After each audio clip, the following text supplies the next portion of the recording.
How many times today have you worried about what others think of you?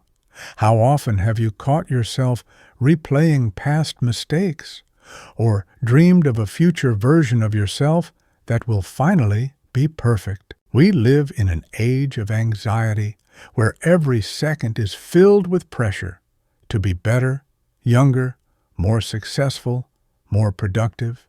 We compare ourselves to filtered images on social media, chase other people's dreams, and forget the most important thing: how to stop worrying about what doesn't actually matter. What if I told you that most of your worries are an illusion? That 60 reasons for anxiety that are poisoning your life right now can be let go? Right here, right now. Are you ready to discover what truly deserves your attention and what you can safely let go of forever? Then, get comfortable. We're starting. Part 1. The Power of Public Perception. Human beings are naturally social creatures, wired to be deeply aware of how others see us. In early tribal communities, this sensitivity was crucial.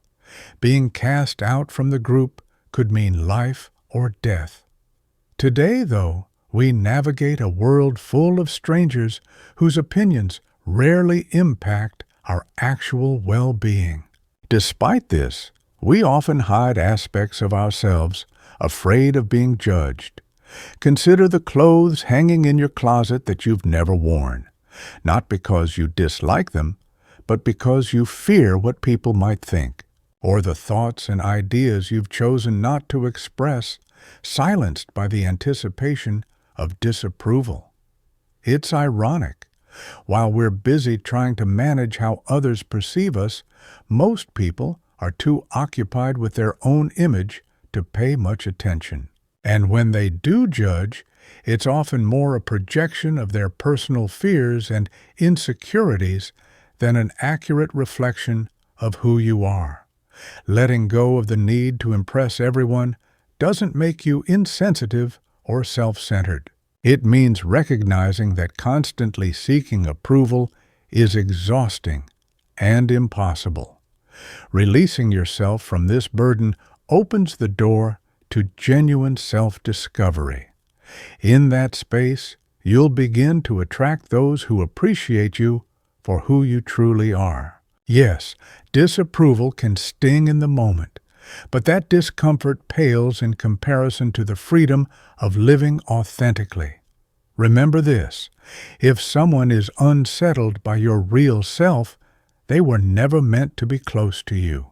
The ones who matter will always embrace your authenticity. Part 2.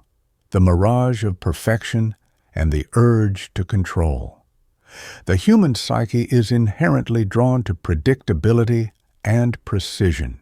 We craft intricate strategies and attempt to oversee aspects of life that lie far beyond our influence. We rehearse dialogues in our minds long before they happen, convinced we can shape the course of events.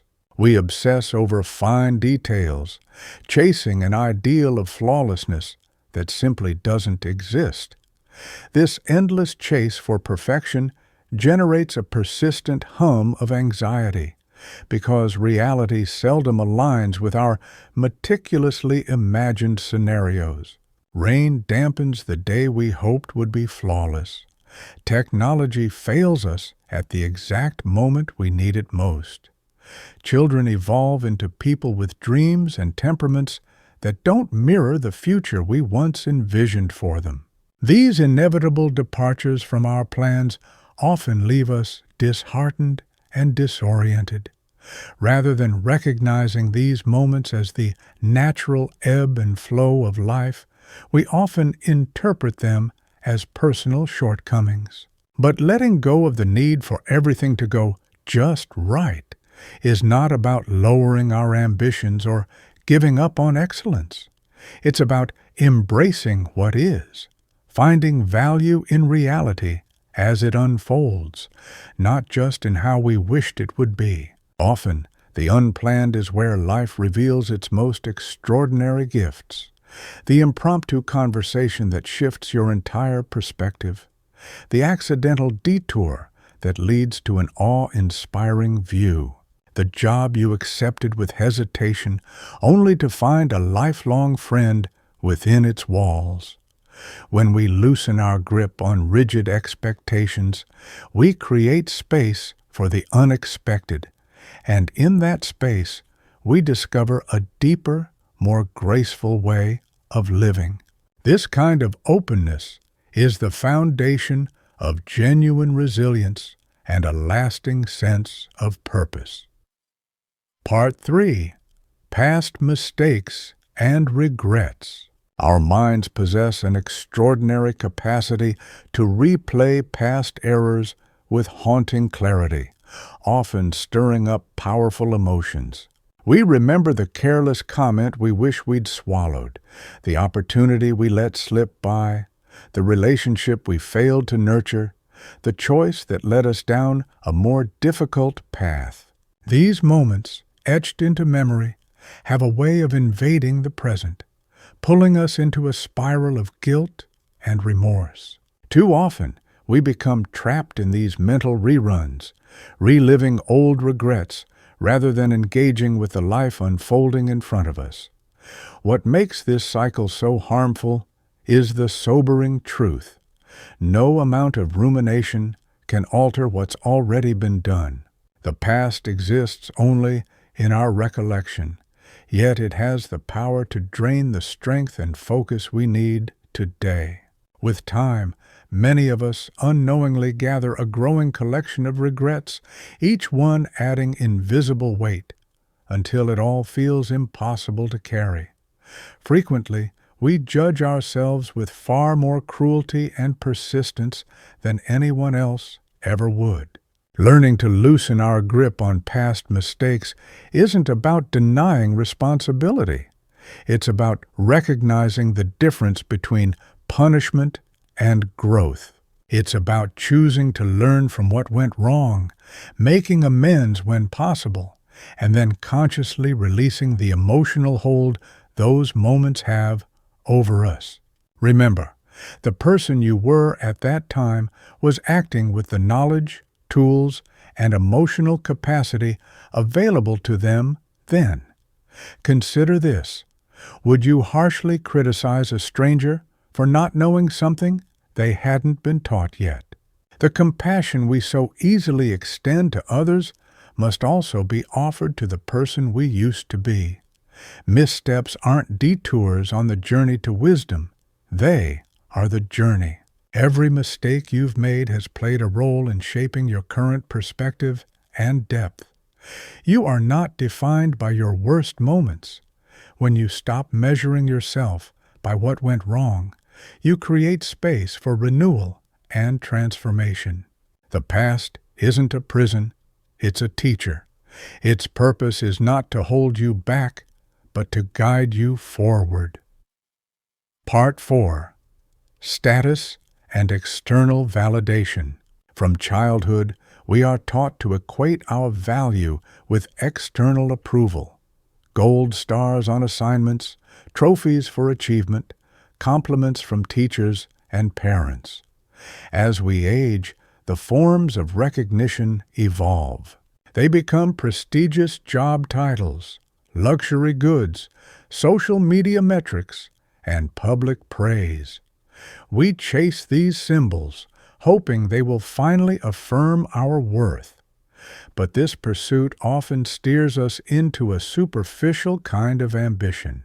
Rather than being fueled by passion or meaningful impact, our efforts revolve around how others will perceive our success.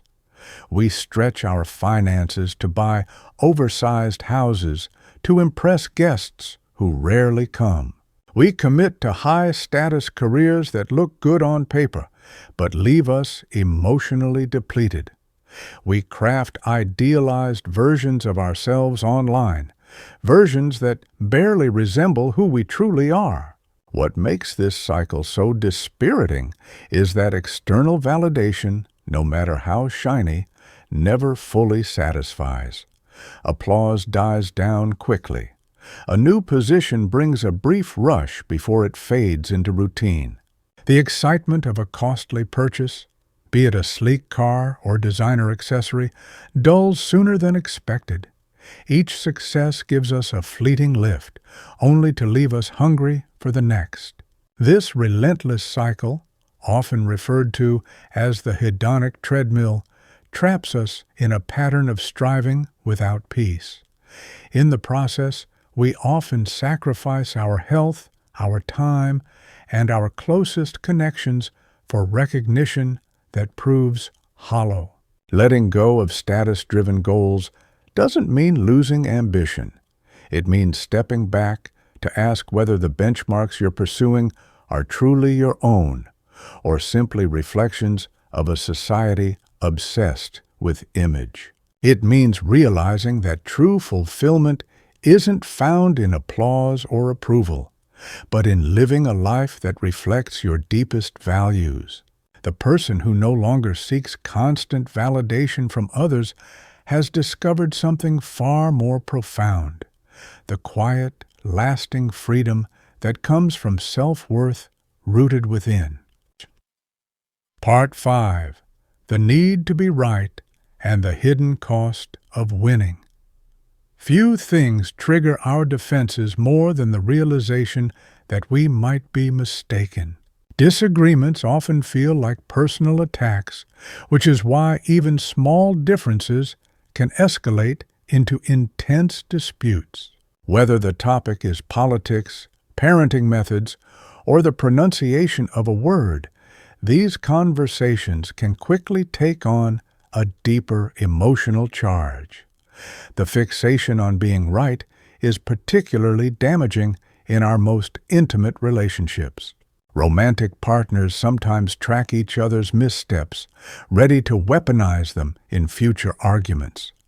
Long-standing family rifts can persist for years, often rooted in disagreements whose origins have faded with time. Even close friendships can unravel when neither person is willing to give ground. Sadly, emerging victorious in these arguments usually offers little in return. Even if you do manage to prove a point, the victory can come at a steep price. The other person might concede outwardly, but harbor resentment beneath the surface. Often, the relational harm far exceeds any fleeting satisfaction gained from being right. Choosing to release the urge to win doesn't require you to abandon your beliefs. It simply means placing connection above control. It's a transition from trying to persuade to striving to understand. What perspectives might you uncover if you truly listened to someone else's side? What experiences, fears, or beliefs might be influencing their stance, elements you hadn't previously considered? When the aim becomes understanding rather than dominating, dialogue transforms into cooperation instead of conflict. Those with genuine wisdom view the realization of their own errors as a gift. It signals growth and learning. That kind of humility is the foundation of meaningful personal development. By contrast, an unrelenting need to be right keeps us trapped in rigid thinking. A few simple words like, "you could be right," can mend rifts in ways that even the most logical rebuttal never could. Part 6. The Daily News and the Weight of the World. In our constantly connected age, we are bombarded with an endless stream of reports detailing catastrophe, conflict, and human suffering from every corner of the earth. The screens we frequently check flood our consciousness with images of destruction and despair, far more often than our minds were ever meant to absorb. Our brains are wired to detect threats within our immediate surroundings, not to process a continuous influx of global emergencies. This relentless exposure to grim news cultivates a persistent sense of anxiety. We find ourselves emotionally entangled in distant tragedies, burdened by a sense of duty to crises we have no power to resolve. Though our compassion is genuine, our capacity to influence far-off events is often negligible. Still, our nervous systems respond as if each story demands action, leaving us trapped in a lingering state of quiet stress. Choosing to step back from the constant stream of upsetting news is not apathy. It is a necessary act of care for your own mental and emotional well-being. Staying informed does not mean surrendering your peace of mind to every headline. It means engaging with information in a thoughtful, intentional way. While tracking every sorrow across the globe might seem noble, it can leave you emotionally depleted, unable to offer real support where it matters most. Rather than stretching your empathy across every crisis, focus your attention and compassion on the places where your efforts can truly count. Direct your energy toward causes that align with your strengths and circumstances, where your actions have the potential to create meaningful, tangible impact. By concentrating on what lies within your sphere of influence, your compassion becomes more focused, more sustainable, and far more effective. Protecting your emotional capacity allows you to remain present and committed to the challenges and communities that rely on you most. Part 7. The compulsion to chase trends. Modern consumer culture is built on the premise that constant upgrading is essential to maintain relevance. Whether it's the newest smartphone release, shifting fashion cycles, home decor trends, or the latest wellness craze, there's always something fresh being pushed as essential. Social media influencers and marketers generate artificial urgency around items and experiences that barely existed in public awareness just days or weeks earlier. Almost overnight, it can feel like everyone needs to drink adaptogenic coffee, carry high-end reusable bottles, or participate in whatever is dominating the digital spotlight.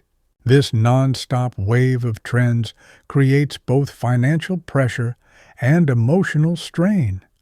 We find ourselves discarding functional belongings to make room for marginally updated versions.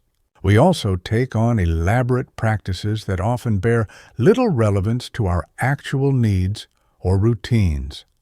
What may start as a genuine curiosity often turns into an exhausting, endless sprint to stay current. In that pursuit, we lose the ability to fully appreciate what we already have. This cycle feeds on the illusion that newer always equals better. Yet, research consistently shows that the satisfaction from acquiring new things diminishes far more quickly than we anticipate. The excitement of owning the latest device or trend-setting product tends to fade within a short period, once it becomes part of the everyday. In contrast, the relentless search for novelty prevents us from cultivating the deep satisfaction that comes from long-term engagement, mastery, and consistency. Choosing not to obsess over every trend doesn't equate to resisting innovation.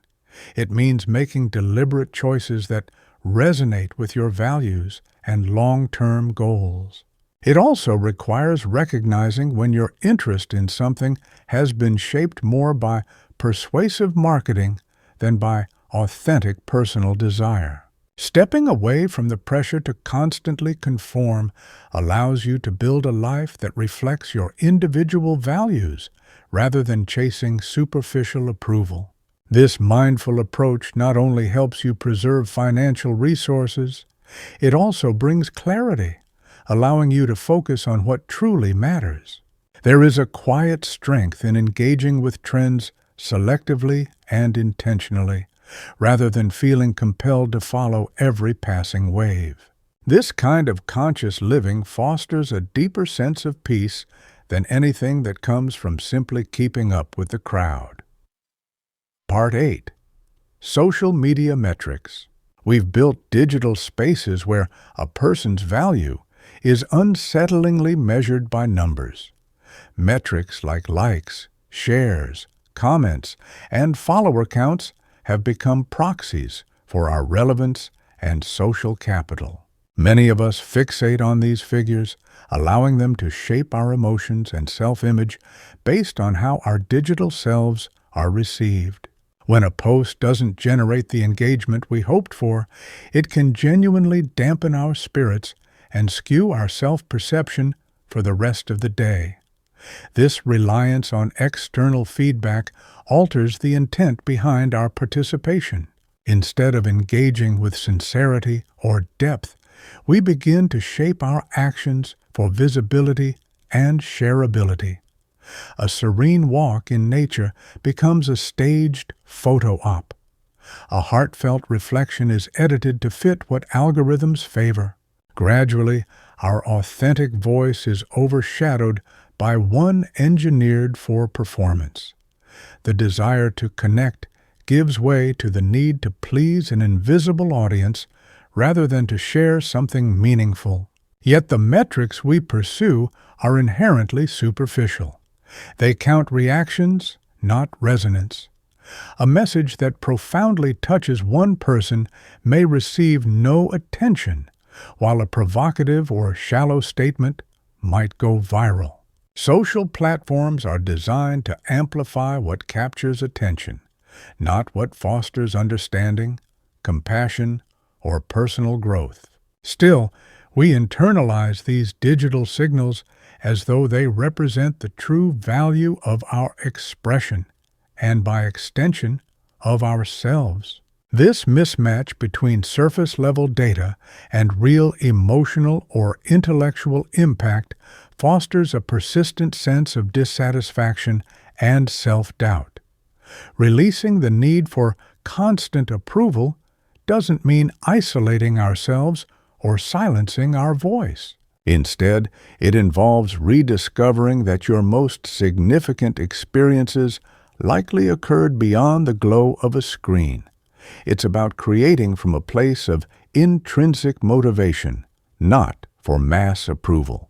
When you begin to assess your work based on how faithfully it reflects your values rather than how far it spreads, you reclaim ownership of your creative process.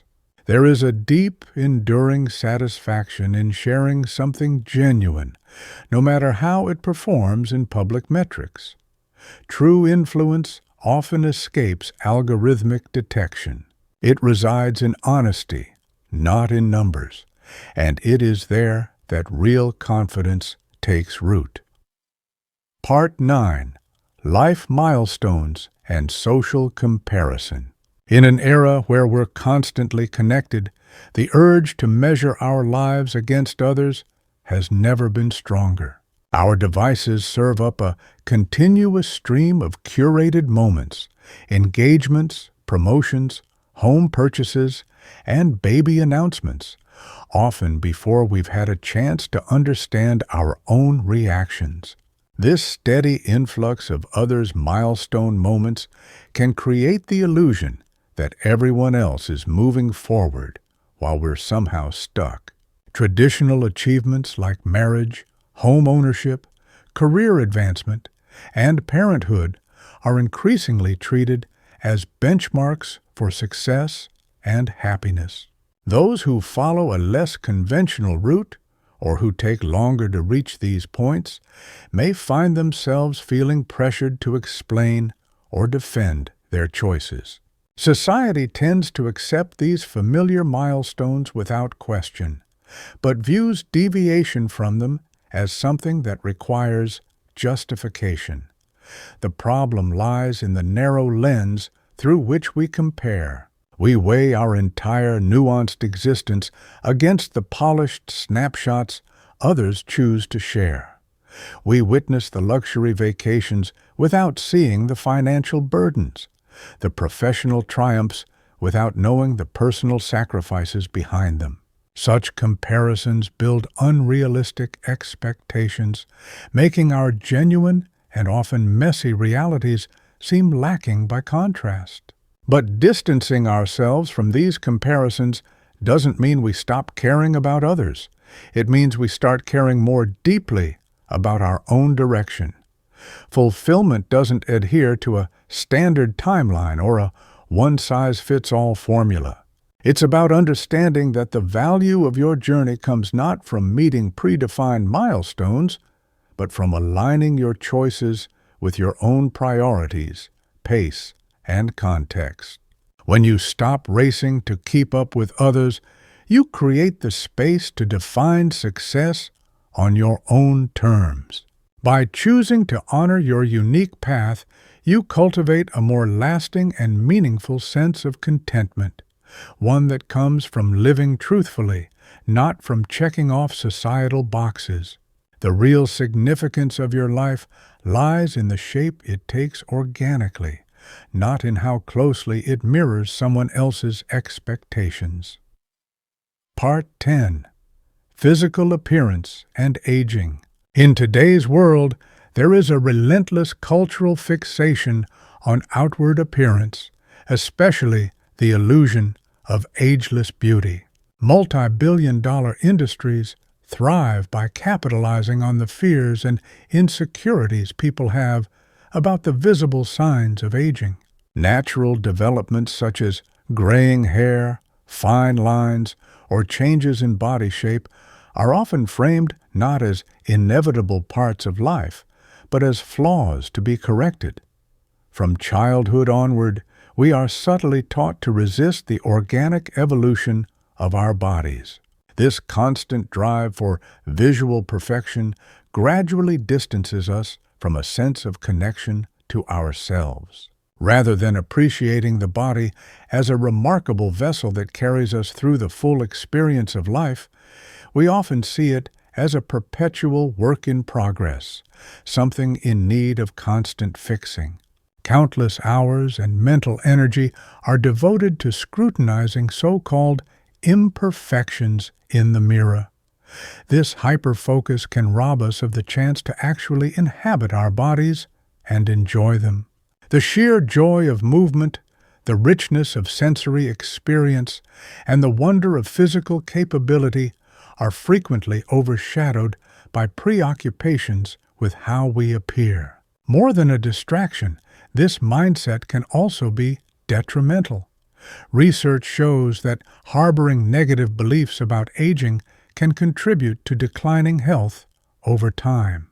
In fact, chronic stress and harsh self-judgment linked to physical appearance have been shown to speed up cellular aging. On the other hand, cultures that honor the aging process often see their older populations enjoying longer, healthier lives. It's a paradox. The more we fear the outward signs of aging, the more we may be inviting the very outcomes we dread. In chasing an impossible ideal of perpetual youth, we often sacrifice peace and well-being in the present. Rejecting appearance as the cornerstone of self-worth does not imply letting go of self-care or health.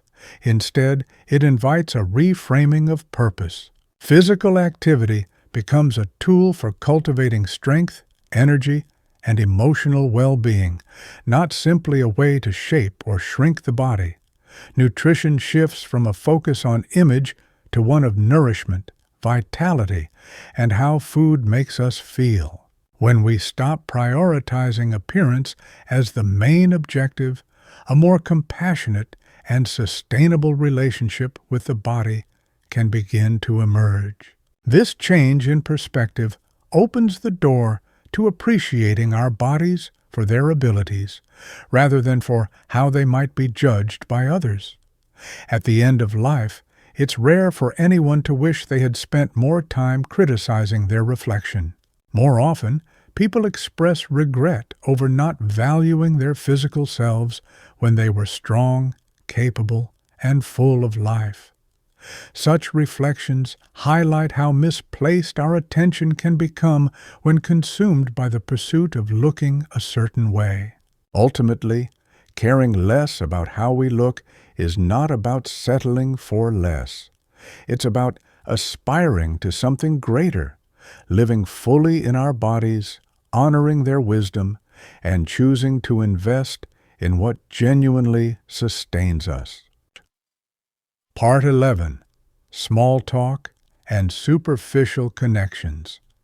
In modern society, there's an unmistakable shift toward valuing the number of connections over the depth of relationships.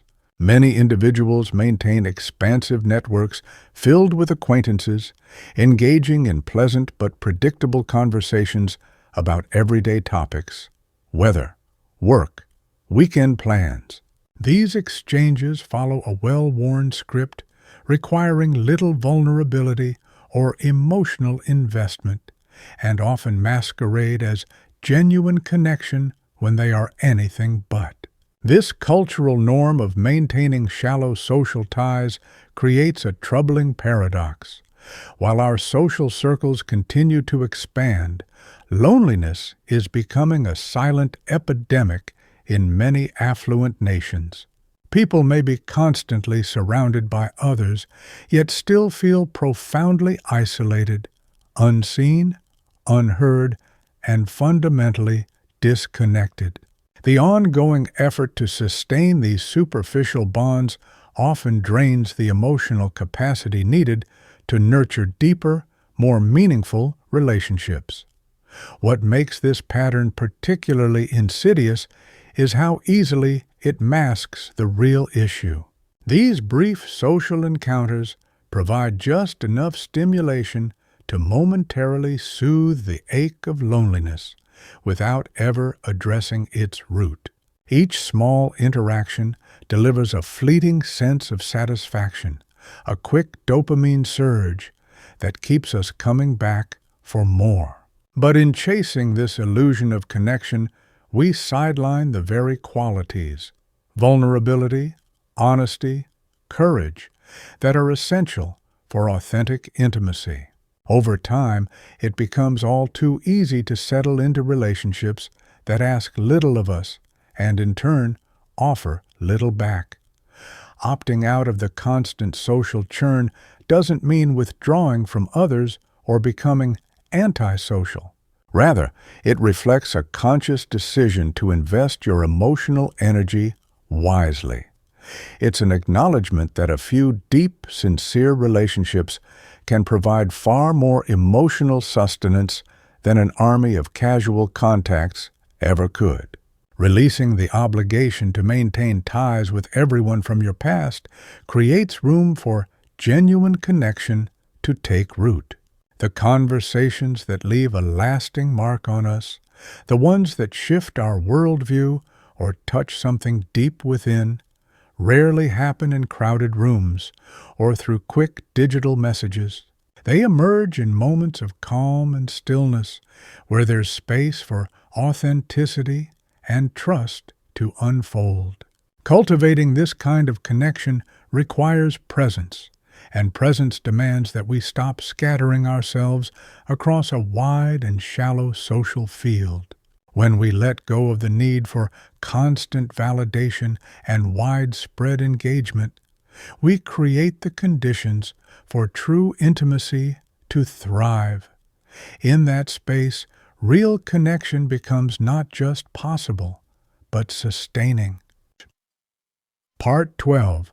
Productivity and the Illusion of Constant Motion. In the modern world, being busy is often seen as a symbol of success, a visible sign that one's life holds weight and purpose. The more stretched we are, the more valuable we seem. A packed schedule and an overflowing task list are frequently mistaken for proof of importance, while fatigue is worn like a trophy of dedication.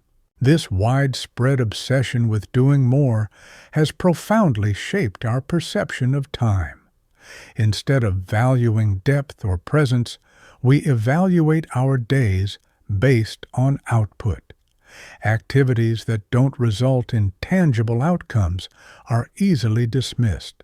Enjoying a slow afternoon with a book, sharing unhurried conversations, or simply watching the world go by are often written off as unproductive. Yet, it is in these quiet interludes that some of our richest insights and most meaningful connections are formed. Ironically, in our relentless pursuit of getting things done, we often sideline the very experiences that give our lives color and depth. The drive to remain useful creeps into even our downtime. Holidays become goal-oriented marathons instead of moments to savor. Weekends, instead of offering rest, are packed with errands and unfinished work. Even mindfulness practices, meant to ground us in the present, are sometimes approached as items to check off a list rather than experiences to truly engage in. We've gradually replaced the question, "How did today make you feel?" or "What did you discover?" with "What did you accomplish?" In doing so, we've reduced life to a series of tasks. Choosing to slow down or step back from constant productivity isn't laziness. It's a deliberate act of self-respect. Our worth doesn't lie solely in our efficiency. Moments spent in awe, reflection, or heartfelt connection are not distractions. They are essential. Throughout history, many of the most brilliant minds and creatives understood the value of stillness. Their greatest insights didn't emerge from frenzied busyness, but from solitude, observation, and quiet thought. This truth underscores a profound contradiction at the core of our fixation on productivity. The more we chase output, the more we risk overlooking what is truly meaningful. Part 13. Material Possessions. In today's culture of consumerism, we're encouraged to forge emotional ties with the items we purchase. Our belongings often become extensions of our identity, symbols that signal our worth and shape how we see ourselves. Through clever marketing and strategic messaging, products are positioned as answers to our most basic human desires: connection, respect, and security. We're led to believe that the right purchase won't just improve our quality of life. It will redefine us. This belief fosters a deep emotional dependency on material things, leading to relationships with objects that can become obsessive or even harmful. When something we own is lost, broken, or stolen, our emotional reaction can be wildly disproportionate to its actual utility or value. We invest significant time, money, and energy maintaining and protecting these items, often sacrificing our peace of mind in the process. Our living spaces expand to accommodate our growing collections of stuff, each item demanding space, attention, and care. With every new acquisition, our freedom and flexibility diminish. Eventually, our possessions begin to dictate our lives. We become caretakers of the very things meant to serve us. What begins as excitement over a new purchase quickly turns to routine. The thrill of a new car fades. A long-awaited gadget becomes just another tool. Yet, we continue to chase that elusive sense of fulfillment, convinced the next thing we buy will bring the happiness that previous purchases failed to deliver. This mindset locks us in a cycle of desire, fleeting pleasure, and inevitable dissatisfaction, while the weight of what we already own grows heavier. Though material things are often marketed as keys to freedom and self-expression, they more often create invisible chains.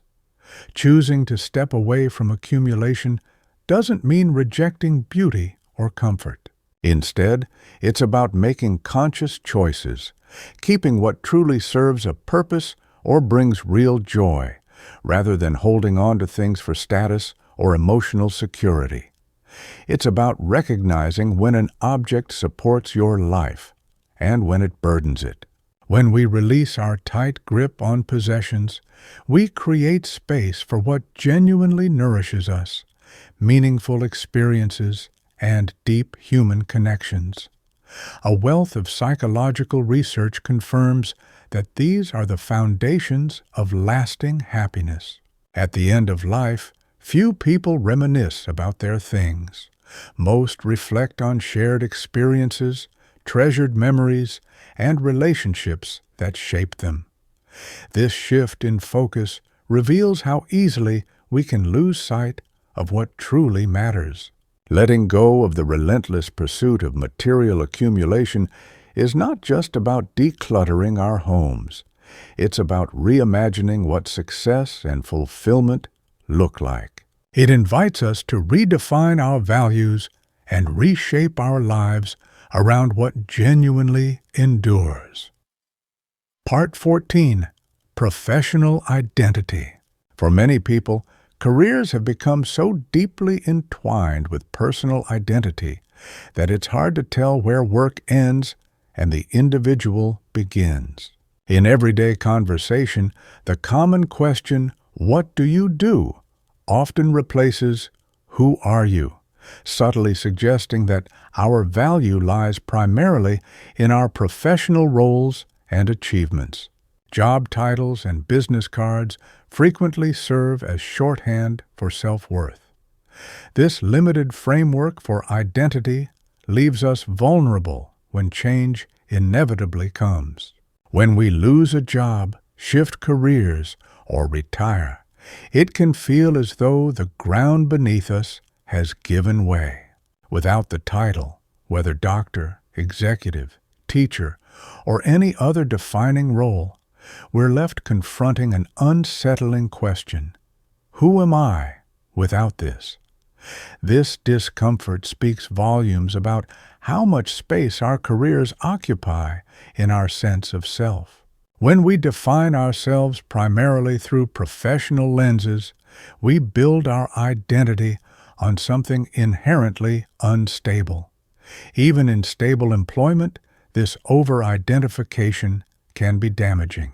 A critique of our work can feel like a personal attack, striking at the very core of our being. Professional disappointments can quickly morph into identity crises, shaking our confidence and self-worth. The boundary between who we are and what we do becomes increasingly blurred.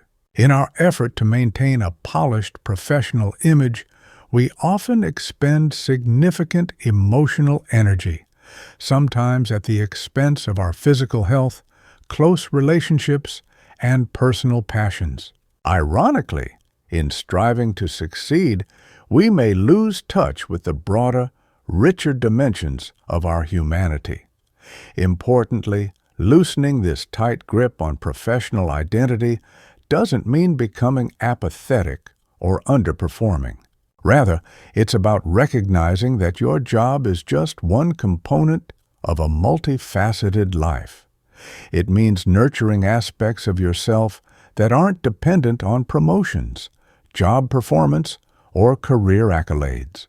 By expanding your sense of self beyond the office or industry, you build emotional resilience that better equips you to handle career transitions and uncertainties. Too often, people rediscover this broader identity only when a crisis or illness forces them to step away from work. These moments can bring both peace and regret. Peace in reconnecting with a fuller self, and regret over years spent sidelining that self in favor of career ambitions. This recurring realization points to a deeper cost, the loss of potential that comes from defining oneself too narrowly. When we release the pressure to find all our meaning in our professions, we create room for a more balanced, lasting, and authentic identity, one that endures regardless of job title or career path. Part 15. Comfort and Convenience. Today's world is meticulously engineered to maximize ease and streamline every aspect of our lives. We've grown used to instant gratification, effortless shopping, infinite digital distractions, and perfectly controlled environments have become the norm. We're increasingly insulated from even the mildest forms of discomfort. This constant insulation has profound effects on how we perceive and respond to challenges. The more we eliminate difficulty from our daily lives, the less equipped we become to handle it when it arises. Minor irritations that once would have barely registered, like a slow loading page, an uncomfortably warm room, or a brief delay, can now feel disproportionately aggravating. As our endurance for everyday inconveniences weakens, our overall resilience diminishes. Strangely, the more we chase comfort, the more confined we become. Our aversion to discomfort doesn't liberate us, it limits us. Perhaps most concerning is how this trend cuts us off from the very experiences that foster strength and maturity. Real growth rarely happens in comfortable, predictable conditions. Mastering new skills involves grappling with confusion, mistakes, and persistence. Building deep relationships requires vulnerability, compromise, and emotional discomfort. Achievements worth pursuing typically emerge through periods of fatigue, repetition, and resistance. When we structure our lives to avoid these moments, we often forfeit the profound development they could have offered. That's not to say we should idealize suffering or abandon the benefits of efficiency. The challenge is to develop a wiser relationship with discomfort, to recognize when it's a necessary part of progress rather than something to escape. Embracing intentional discomfort rather than automatically resisting it enhances our capacity for purpose, resilience, and fulfillment. Reflect on the moments you value most in your life. Often, they weren't the easiest or most convenient. A difficult journey that became a favorite memory. A demanding goal that stretched your limits and revealed your strength. A spontaneous turn of events that led to unexpected joy. These experiences highlight what we lose when comfort becomes our highest aim. By letting go of the need for constant ease, we invite a richer, more meaningful existence, one that may not always be simple, but is far more alive. Part 16. The Allure of Speed and the Cost of Impatience. In the age of instant connectivity and high-speed innovation, our expectations have been radically transformed. We've grown accustomed to immediacy in nearly every area of life. Tasks that once required time and perseverance are now met with irritation if they don't yield swift results. A book that doesn't captivate us within a few pages is quickly abandoned. A diet that fails to show rapid changes is dismissed just as fast. Even our personal relationships are affected by this mindset. We begin to doubt connections that demand effort, chasing immediate chemistry instead of allowing bonds to deepen through shared experiences. This rising intolerance for slowness is altering how we approach learning, mastery, and personal depth. In our quest for quick wins, we reduce our engagement to surface-level interactions. We scan instead of studying, experiment without committing, and initiate far more than we ever complete. The profound rewards of consistent, long-term dedication often remain out of reach. We trade enduring growth for temporary excitement, lasting progress for brief bursts of stimulation. But novelty, when constantly pursued, fails to nourish us. Instead of fulfillment, we experience restlessness, constantly in motion, but rarely anchored. The promise of speed and convenience ends up delivering a hollow sense of productivity. What makes this habit particularly damaging is how deeply it conflicts with the true essence of meaningful growth. Real progress is rarely linear. It's a process marked by lulls, challenges, and unexpected breakthroughs. More often than not, genuine transformation occurs quietly, long before there's any visible change. There are seasons where we feel stuck, only to make sudden leaps forward after enduring the stillness. When we give up during those quiet, difficult stretches, we forfeit the powerful breakthroughs that only perseverance can bring. Our intolerance for waiting becomes a self-imposed obstacle. Yet, letting go of the obsession with immediate improvement isn't a sign of weakness. It's a shift toward a wiser, more grounded view of what it means to grow. It means recognizing that true results are born from persistence, especially in moments when progress seems invisible. By freeing ourselves from the constant need for quick validation, we open the door to deeper, more sustainable growth that unfolds in its own time. Consider the musical instruments collecting dust, the creative ideas that never made it past the first draft, the skills we began but never truly developed. These aren't just personal shortcomings. They reveal a wider cultural impatience, a shared reluctance to allow time its due course. But when we release our dependence on instant gratification, we regain the space to pursue goals that mature slowly through steady and intentional effort. And within that slower process, we uncover a kind of achievement that can't be rushed, the kind that endures, the kind that truly matters. Part 17. The Burden of Expectations, Not Our Own.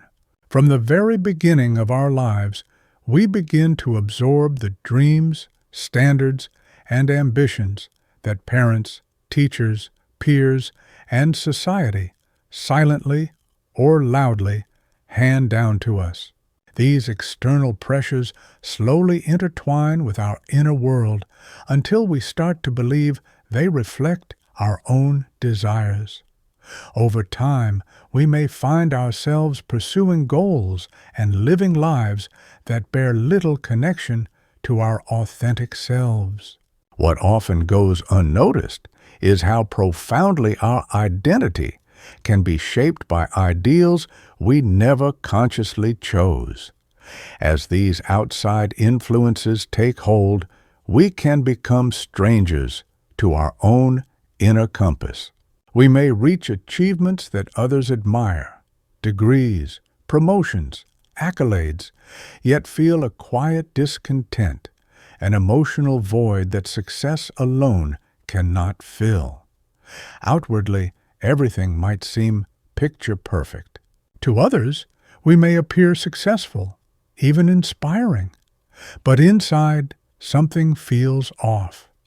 The gap between our accomplishments and our inner truth becomes a silent ache. Still, instead of examining the roots of our dissatisfaction, we often push harder, working to meet expectations we never set for ourselves in the first place. Sadly, the clarity to see this disconnection often comes only after years have passed. It's frequently in moments of transition, commonly during midlife, that people begin to reckon with the emotional cost of living a life built around others' standards. the job once pursued with such drive, the family life shaped to appear ideal, the status symbols hard-won over time. These can all begin to feel hollow if they were never grounded in personal meaning. This moment of reckoning can be painful, but it also opens the door to a more honest way of living. Breaking free from the expectations of others doesn't require rejecting all guidance or disregarding those around us. It means learning to discern what aligns with our innermost values and what doesn't. It's about paying attention to when our choices are motivated by a desire for approval rather than a reflection of who we really are. Releasing the need to conform to inherited ideals allows space for something far more powerful, the discovery of what truly matters to us. When people reflect on their lives near the end, few regret having followed their own truth, even if it meant disappointing others. More often, the deepest regrets come from having lived according to someone else's script. This widespread regret speaks to the heavy toll of living in service to external expectations. Real freedom begins the moment we begin to loosen their hold. In doing so, we gain not just the courage to live authentically, but the opportunity to create a life that feels deeply, unmistakably our own. Part 18. Imagining disasters. The human brain is remarkably skilled at fabricating vivid, detailed visions of catastrophes that never actually occur. We play mental reels where we're the unfortunate protagonist, botching a critical presentation, facing devastating romantic rejection, or watching our finances implode. Though these distressing scenarios exist only in our minds, they often feel powerfully real. This anticipatory anxiety frequently causes far more emotional turmoil than the actual events would, even if they were to happen. In essence, we suffer repeatedly over outcomes that remain purely hypothetical. Research consistently shows that people tend to exaggerate both the severity and duration of emotional pain following setbacks. At the same time, we undervalue our own resilience and ability to bounce back. This skewed perspective leads us to sidestep challenges that seem too risky, narrowing our lives to avoid dangers that, more often than not, are illusions. The real constraint of this mental pattern lies in how it stifles ambition. Whether it's requesting a raise, admitting feelings to someone, or sharing a creative project, each of these steps involves risk and emotional exposure. But when our minds are dominated by vivid visions of rejection or failure, we begin to believe the possible losses outweigh any potential gains. So, we retreat into inaction, opting for the false security of staying still rather than daring to grow. We trade real chances for imagined safety, choosing comfort over opportunity. In doing so, we quietly forfeit meaningful progress just to avoid losses that exist only in thought. This isn't to suggest we should abandon prudence or ignore careful planning. Rather, it means developing a clearer sense of how likely negative outcomes truly are, and how impactful they would realistically be. It requires us to recognize when fear is no longer a warning signal, but an exaggerated echo. By softening our grip on catastrophic thinking, we create space for thoughtful, intentional risk, the kind that fuels growth and learning. Some of life's most rewarding experiences arrive shrouded in uncertainty, containing both the risk of failure and the chance for deep fulfillment. A challenging career move, an emotionally honest relationship, a daring creative leap, all demand that we step into imagined fear to find real opportunity. When we begin to place less weight on fictional disasters, we finally create space for the kinds of risks that bring genuine meaning and growth to our lives. Part 19.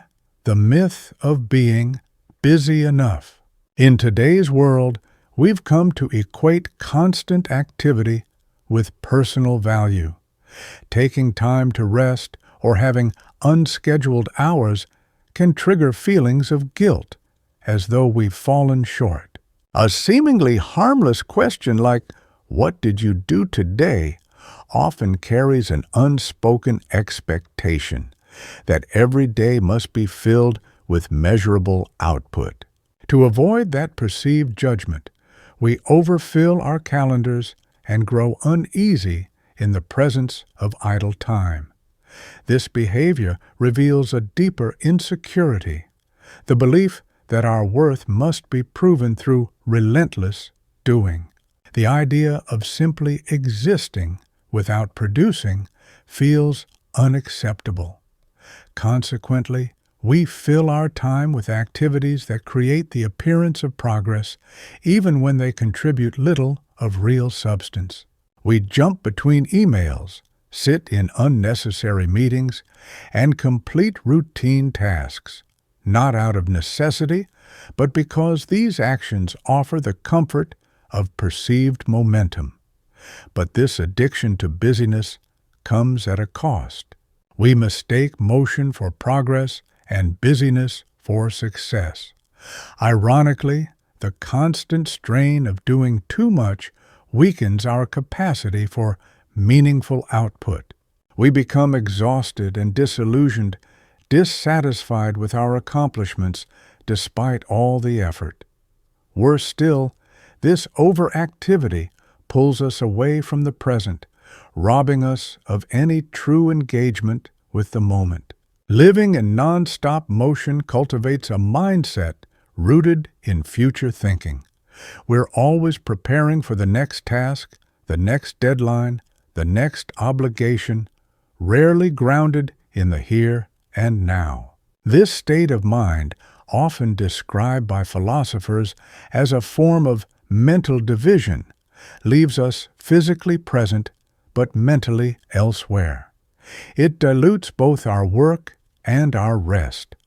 Life turns into something to endure rather than something to inhabit. Ironically, the faster we move, the more time seems to slip away. Abandoning the need to always be busy isn't laziness, it's wisdom. It's the recognition that downtime and open space are not indulgences, but essentials. They fuel creativity, restore clarity, and support emotional resilience.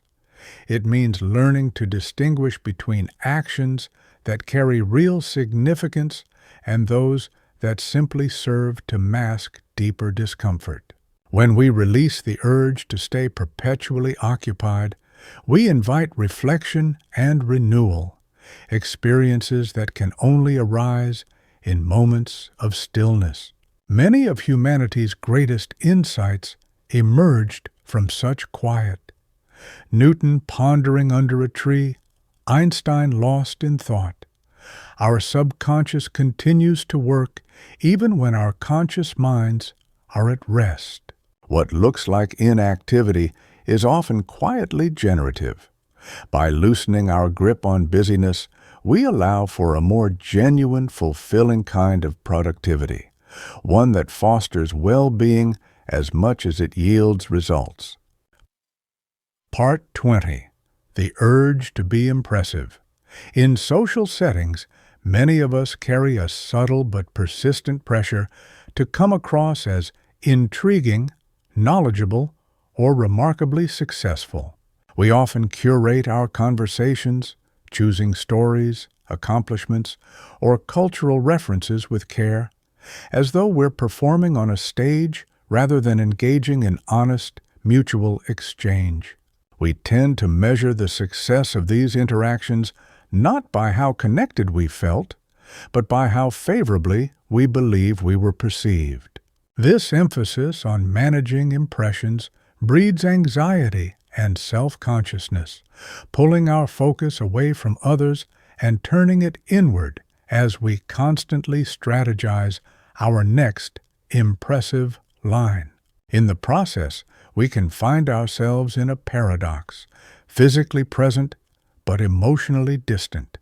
Even as we interact, we remain guarded, wearing a polished exterior that conceals rather than reveals. The act of performing takes the place of genuine presence, and this subtle shift does more harm than we often realize, distorting our understanding of what nurtures real human connection. Research repeatedly shows that emotional closeness grows out of honesty and vulnerability, not out of displays of wit, skill, or achievement. Ironically, the more we try to dazzle, the more we distance ourselves from the very connection we seek. The carefully crafted persona becomes a barrier instead of a bridge, and maintaining that facade drains us, leaving little energy for true engagement. Instead of feeling enriched after spending time with others, we often leave feeling depleted. We've swapped authenticity for image management, but letting go of the urge to constantly validate our worth doesn't make us dull or disengaged. On the contrary, it opens the door to richer, more enduring relationships. Often, it's the unvarnished, everyday truth of our lives, not the curated highlight reel, that fosters real intimacy. When we stop trying to impress, we create space for vulnerability, and vulnerability is what allows real connection to take root. Think about the people you're most comfortable around. Chances are those relationships are built not on performance, but on the freedom to show up as you are, without pretense. That ease points to what we truly seek in our relationships. Ultimately, our deepest longing isn't to be idolized, but to be accepted for who we genuinely are. When we release the pressure to be interesting, we make room for deeper, more fulfilling bonds, ones based not on the image we project, but on the reality of who we are. Part 21. Releasing the need for absolute certainty.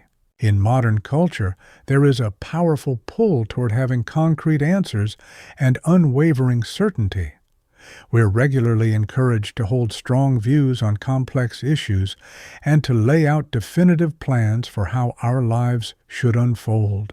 Admitting that we don't have it all figured out, saying things like, "I don't know," or "I'm still exploring that," can feel awkward or even risky, whether we're in professional environments or personal conversations. This often leads us to form premature conclusions simply to avoid the discomfort of ambiguity. At the heart of this impulse lies a deep discomfort with uncertainty, a discomfort that has become almost intolerable. Our aversion to ambiguity creates a range of cognitive and emotional difficulties. We tend to cling to our initial interpretations, even when contradicting evidence emerges. Rather than staying receptive to alternative viewpoints, we often seek out information that reinforces what we already believe to be true.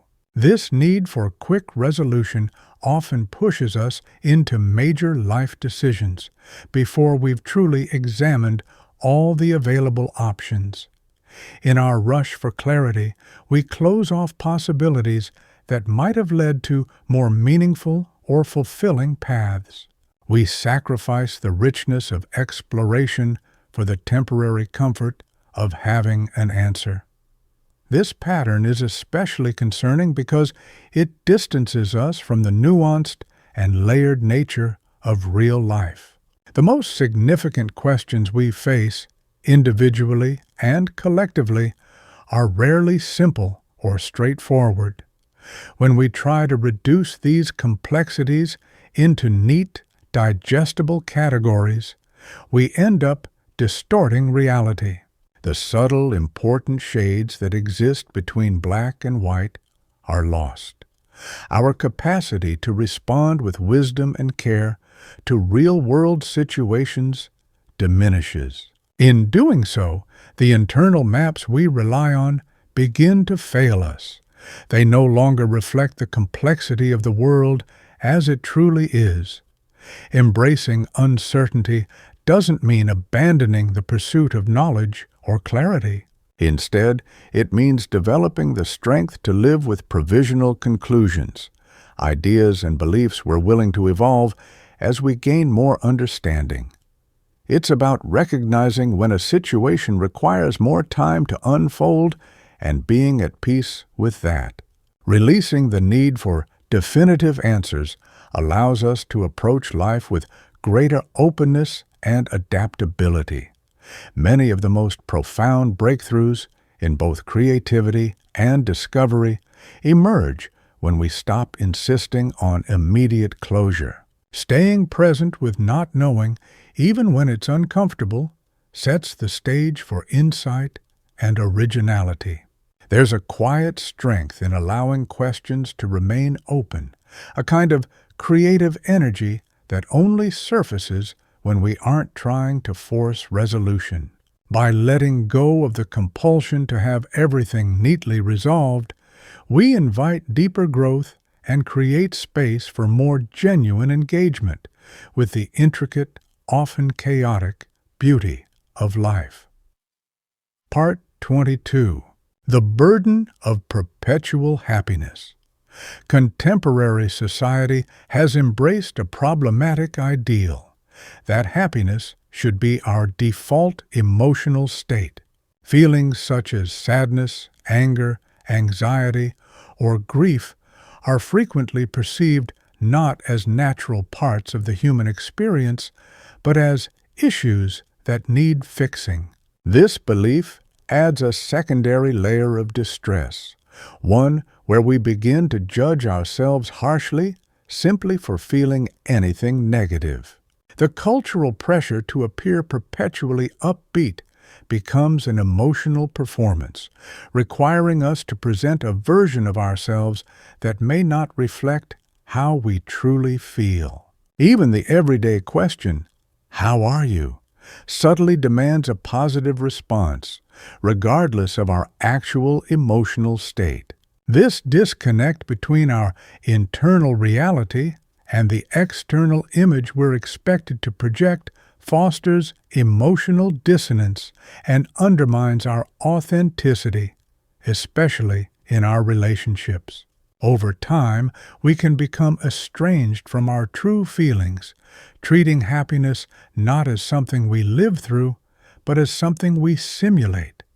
What makes this especially damaging is the way it pathologizes perfectly normal emotional responses. Reactions such as mourning a loss, feeling outraged by injustice, or experiencing nervousness during uncertain times aren't signs of emotional weakness. They are valid and meaningful responses to life's complexities. When we allow ourselves to feel these emotions fully, we often discover they contain valuable insights and the motivation to act. Denying or downplaying them cuts us off from their deeper significance and deprives us of their guidance. The expectation to stay positive also inhibits the depth of our emotional connections. When only joy is considered acceptable, we limit ourselves to surface-level exchanges. True closeness arises when we can reveal our entire emotional spectrum without fear of judgment. Releasing the pressure to always feel happy doesn't mean surrendering to negativity. It means forming a more truthful and compassionate relationship with our inner world. It's a recognition that real emotional well-being includes the full range of feelings, not just the comfortable ones. In truth, it's emotional diversity, not constant cheer, that signals robust psychological health. When we let go of the need to feel good at all times, we make space for authentic emotions to arise. This openness allows us to meet life with greater presence and depth.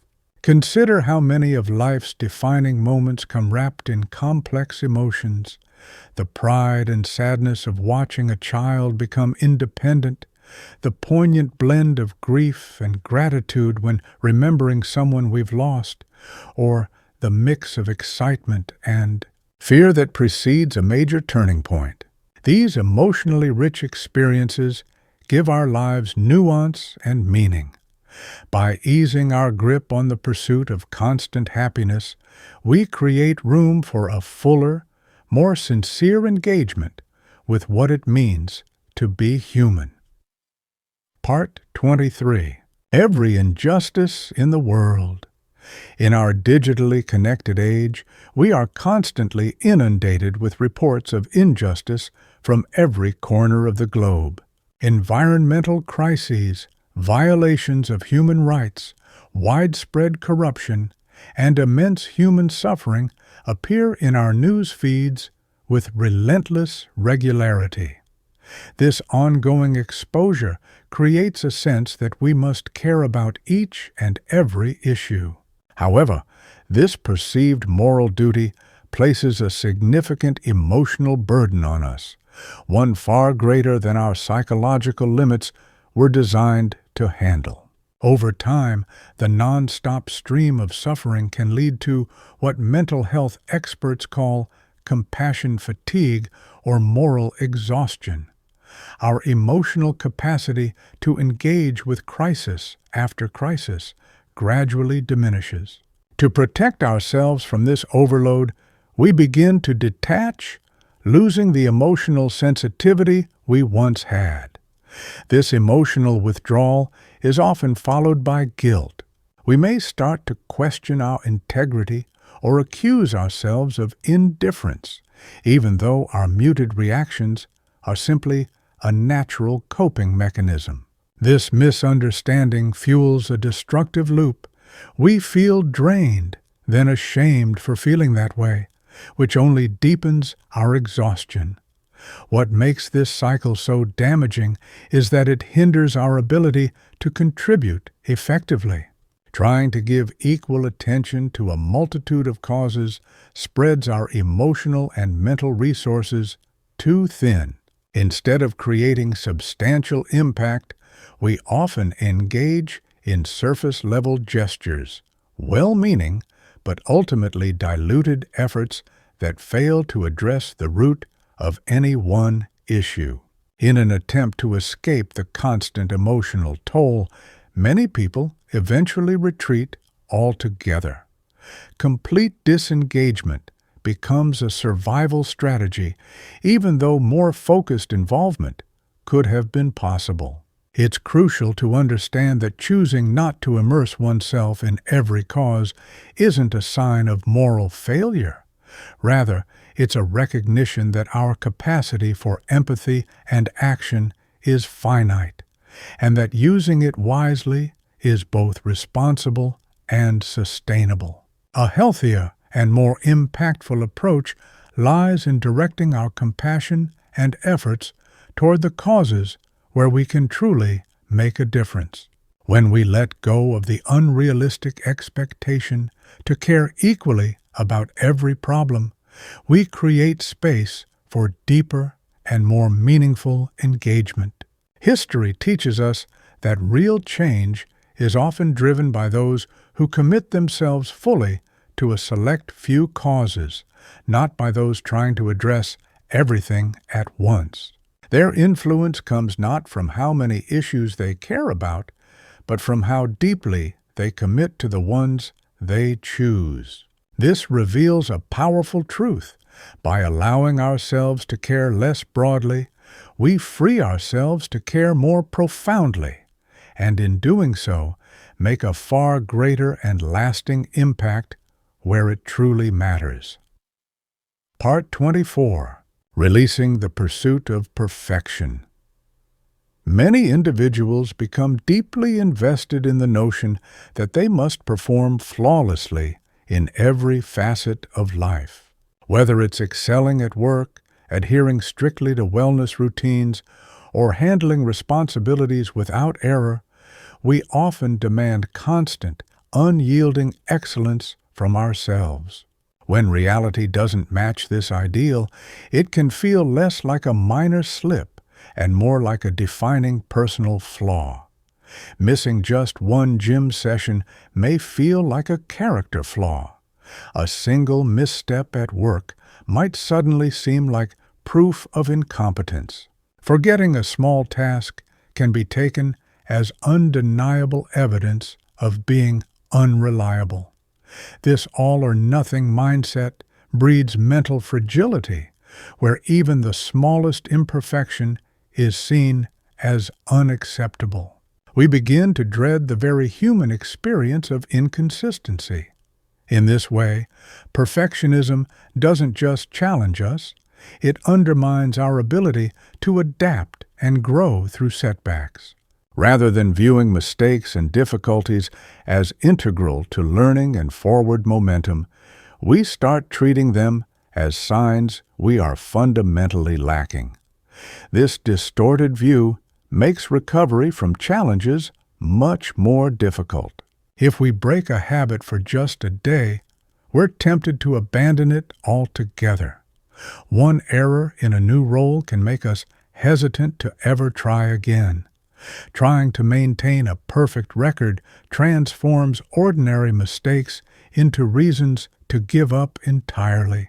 This mindset is especially damaging because it directly opposes how genuine growth occurs. Mastery and progress don't come from never failing. They emerge through persistence, often in the presence of failure. A master pianist hits wrong notes in rehearsal. A seasoned author begins with rough, awkward drafts. A thriving entrepreneur may launch several unsuccessful ventures before finding what works. True expertise is born not from flawless execution, but from continuous commitment to the journey. Letting go of the need to be perfect doesn't mean settling for mediocrity. It means allowing for a kinder, more realistic understanding of what it means to evolve. It gives space for the full scope of what it is to be human. What ultimately determines lasting success is not how often you avoid failure, but how you choose to respond when it happens. By releasing the need for perfect consistency, you create space for the resilience and flexibility required to keep going. Consider all the dreams never chased because of fear of imperfection, the business plan left in a drawer, the creative idea never pursued, the potential relationship that remained unexplored. This is the hidden cost of perfectionism. It silently robs us of experiences that might have enriched our lives. When you stop demanding flawlessness from yourself, you gain the courage to engage more honestly and wholeheartedly with the things that matter most, even if you don't get them exactly right. Part 25. The Pull of Gossip and Others' Conflicts. Human interactions inevitably lead to conflict, misunderstanding, and emotional turbulence. These tensions often morph into captivating stories that ripple through social groups, taking the form of gossip and dramatic interpretations.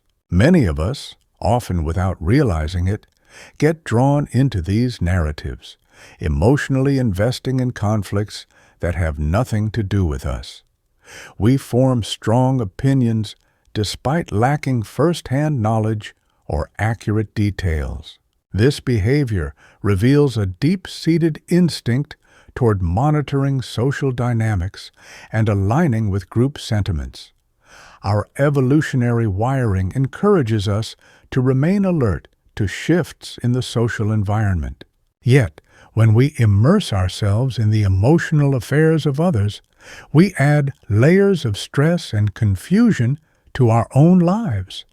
We begin to feel anxious over issues we cannot influence. We evaluate people based on what we've heard rather than what we've experienced. Our minds become consumed with dissecting interactions that didn't involve us in the first place. This diversion of energy and focus pulls us away from what genuinely deserves our attention. In doing so, we sacrifice our inner calm for conflicts that were never ours to resolve. The danger of this habit lies in how it distorts our perception of relationships. Constant exposure to gossip creates the impression that social bonds are driven largely by deception, rivalry, or hidden agendas. We start to anticipate betrayal and offense, even in harmless situations, growing guarded and wary. This heightened suspicion creates subtle tension. Others can sense our discomfort and skepticism. Over time, this mindset becomes a self-fulfilling prophecy. Expecting friction often invites it to manifest. Without meaning to, we contribute to the very dramas that leave us emotionally exhausted. Choosing to step back from these cycles doesn't mean ignoring the real challenges faced by people we care about. Instead, it requires discernment, the ability to recognize when a situation genuinely warrants our emotional investment and when it does not. It involves asking whether a conversation serves to support and clarify, or simply to entertain, divide, or stir conflict. By resisting the urge to dive into every emotional upheaval around you, you create room to focus on what truly matters. You reclaim the mental clarity and emotional bandwidth needed for personal growth, meaningful pursuits, and authentic, nourishing relationships. This conscious shift reveals the true price of engaging in unnecessary drama. The peace that arises from letting go of the need to monitor every interpersonal twist frees you to build a social life grounded in empathy, trust, and genuine connection, rather than performance and spectacle. Part 26. The Myth of the Perfect Career Timeline. In many workplaces, there's an implicit belief that certain career achievements should occur by specific ages or within designated periods. These ideas often seep into our thinking, quietly influencing how we measure our own progress. When our paths diverge from these expected milestones, we may experience doubt or disappointment, even if we're engaged in work that brings us purpose and satisfaction. Instead of honoring the uniqueness of our journey, we tend to compare our pace with that of others. This habit reveals just how much we've internalized societal standards for professional success. The pressure to stay on schedule frequently distracts us from asking the more important question: does this work reflect who I am and what I value? Prioritizing arbitrary timelines over meaningful alignment can skew our entire relationship with our careers.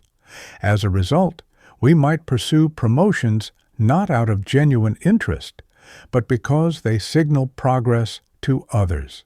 In doing so, we often overlook opportunities for deeper learning and personal growth, the kinds that don't always come with immediate recognition. Natural phases of development, which require patience and reflection, can start to feel like setbacks rather than stepping stones. This mindset transforms what could be a rich and rewarding career into a constant race against imagined deadlines. Instead of being present in the work we're doing now, we become consumed by where we're supposed to be next. The irony is that this approach fails to account for the actual nature of modern careers, which rarely unfold in straight lines. Today's professional journeys often include lateral transitions, long periods of skill refinement, and even temporary regressions that lead to major future gains. Shifting roles at 30, 40, or 50 is increasingly normal.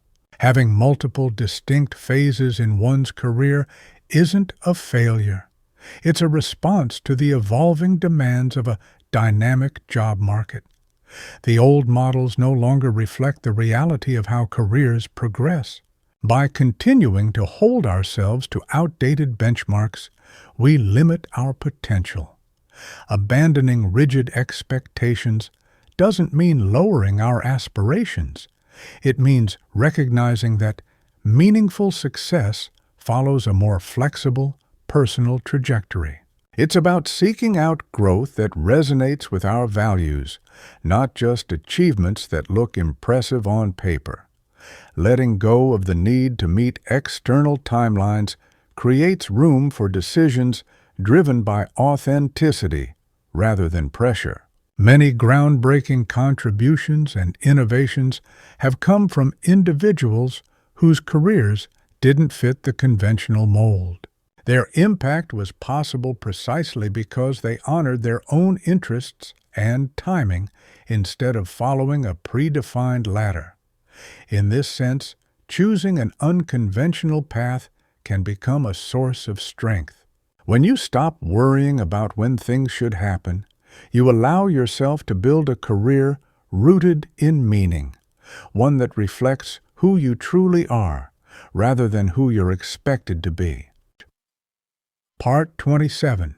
Prioritizing what truly matters in a world of endless updates.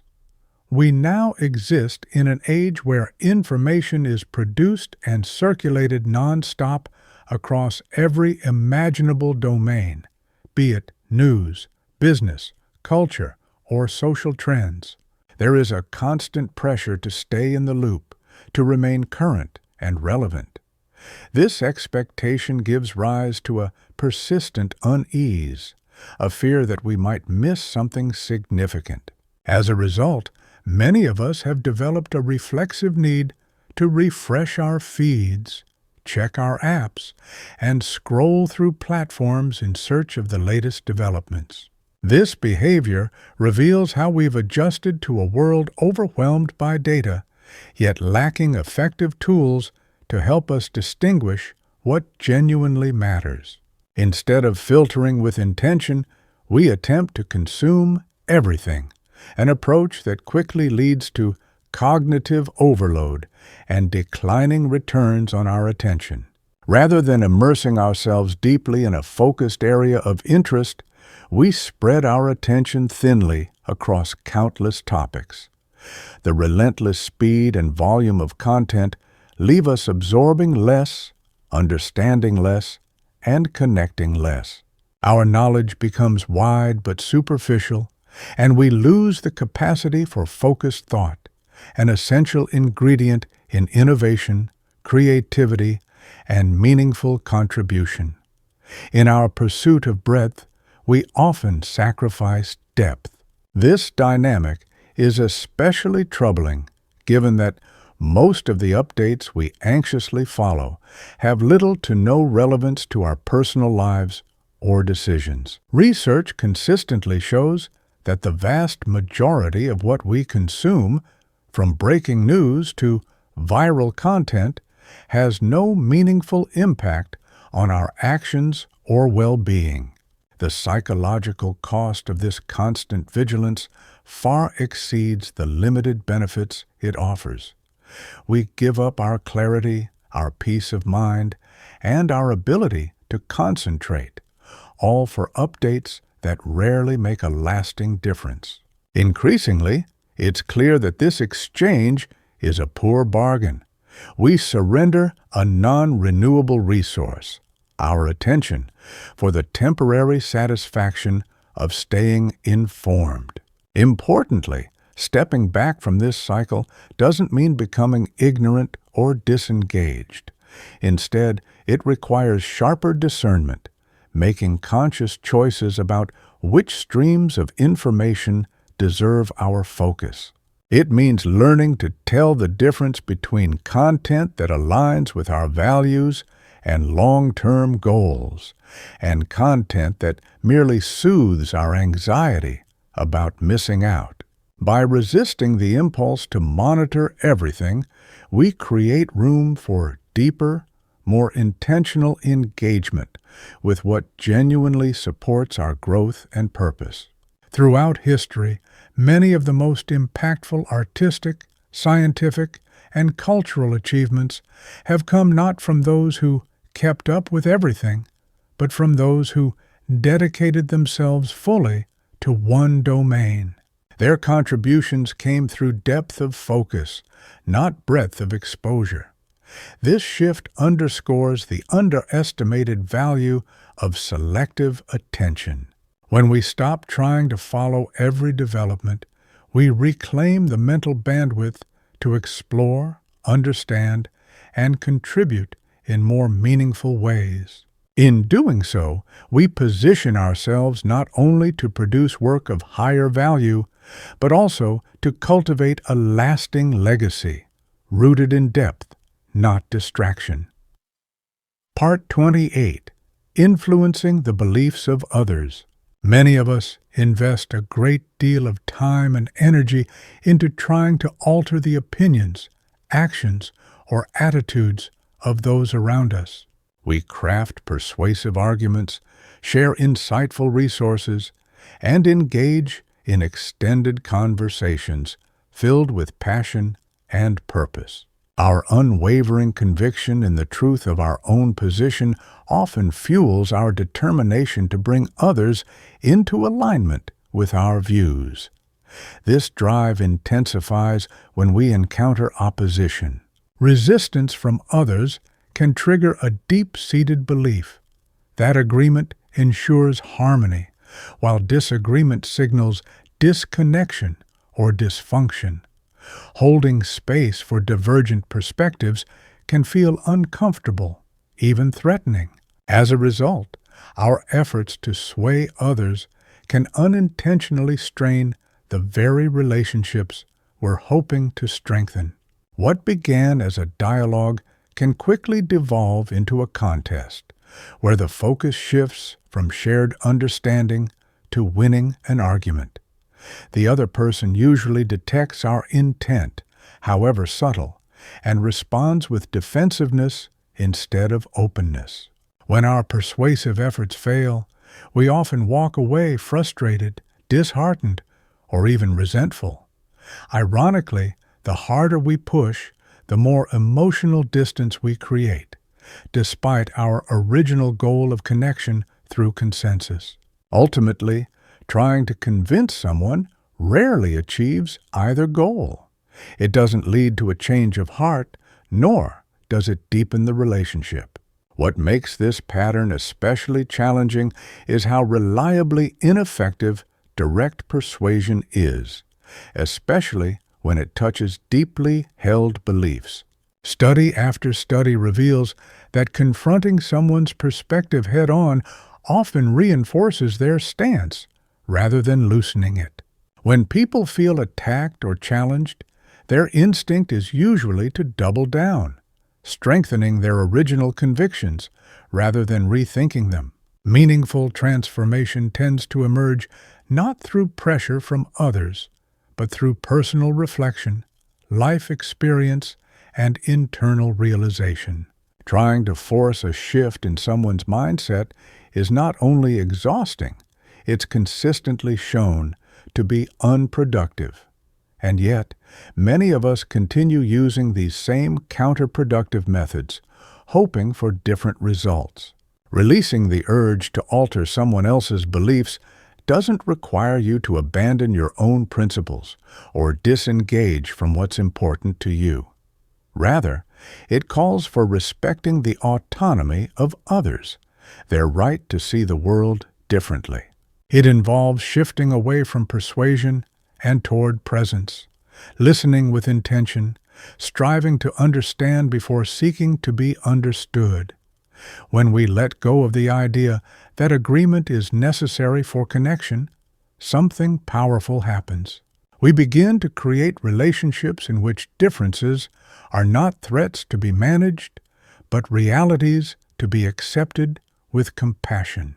Consider the many relationships that thrive despite serious disagreements, families that remain close across political divides, friends with contrasting spiritual paths who still honor each other's beliefs, co-workers with opposing strategies who collaborate effectively out of shared respect. These examples remind us that closeness doesn't depend on sameness. When we stop making our interactions about changing others, we open the door to relationships grounded not in agreement, but in respect, curiosity, and authentic connection. Part 29. Redefining the Quest for Life's True Meaning. Many of us are raised with the belief that we must eventually uncover a single, definitive purpose, an ideal path in career, love, or lifestyle that promises enduring fulfillment. We're taught that the key to a meaningful life lies in discovering this one right direction, and we often feel intense pressure to identify it amid a sea of options. This belief carries with it a fear that making the wrong choice could send us permanently off course, away from what we were truly meant to do. It reflects a deep desire for certainty and control in a world that offers very little of either. We cling to the hope of a predetermined mission, despite life's refusal to guarantee any such clarity. Ironically, this pursuit of a single, perfect purpose can actually hinder our personal development. We often hold back, reluctant to fully commit until we feel absolutely sure. Decision-making becomes paralyzing because we're terrified of closing doors on other possibilities.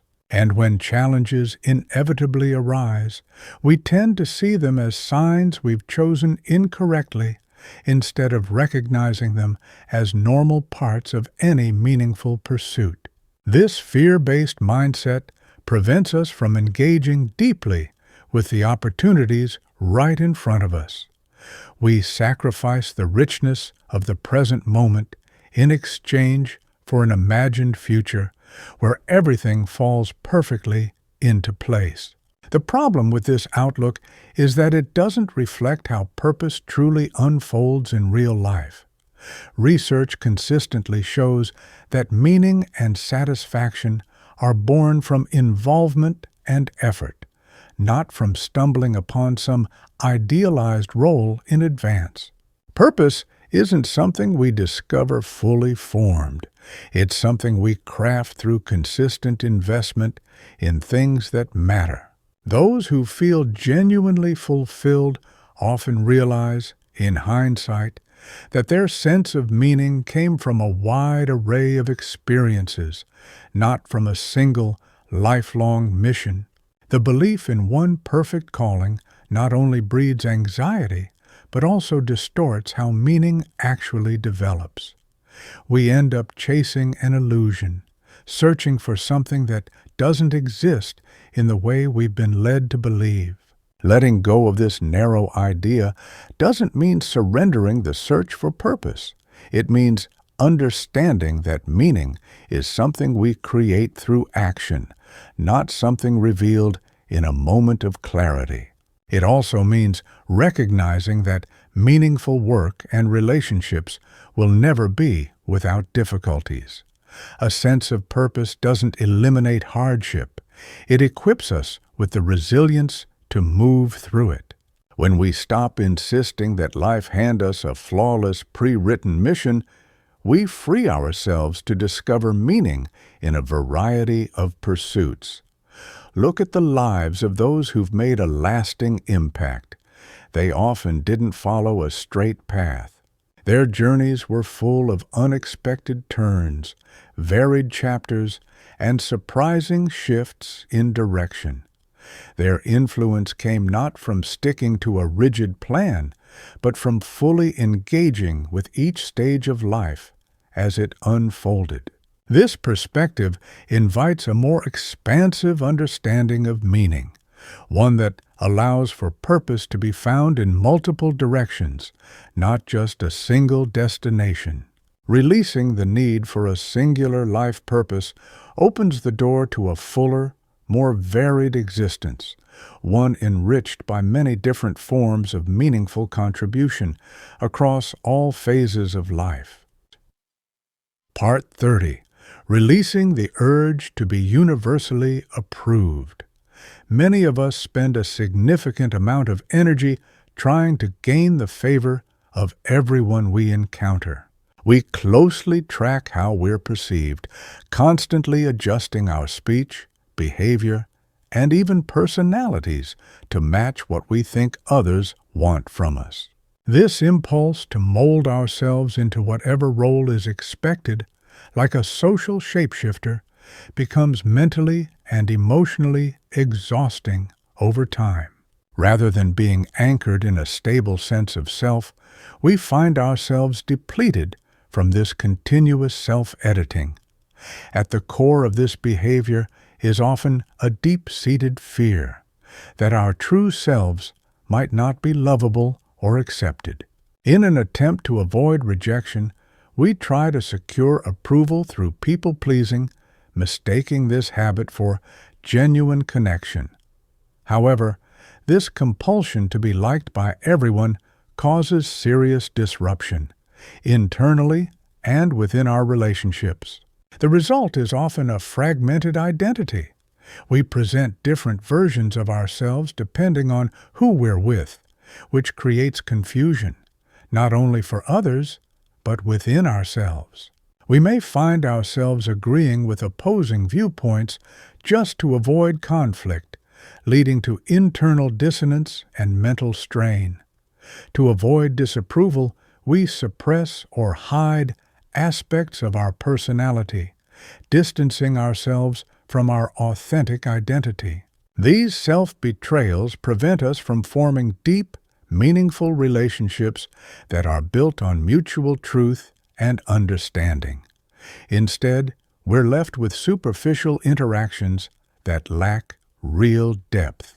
What makes this dynamic especially disheartening is that it's fundamentally unworkable.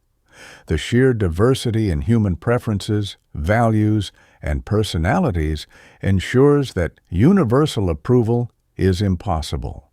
There will always be individuals whose worldview conflicts with yours, and no amount of tailoring your behavior can change that reality.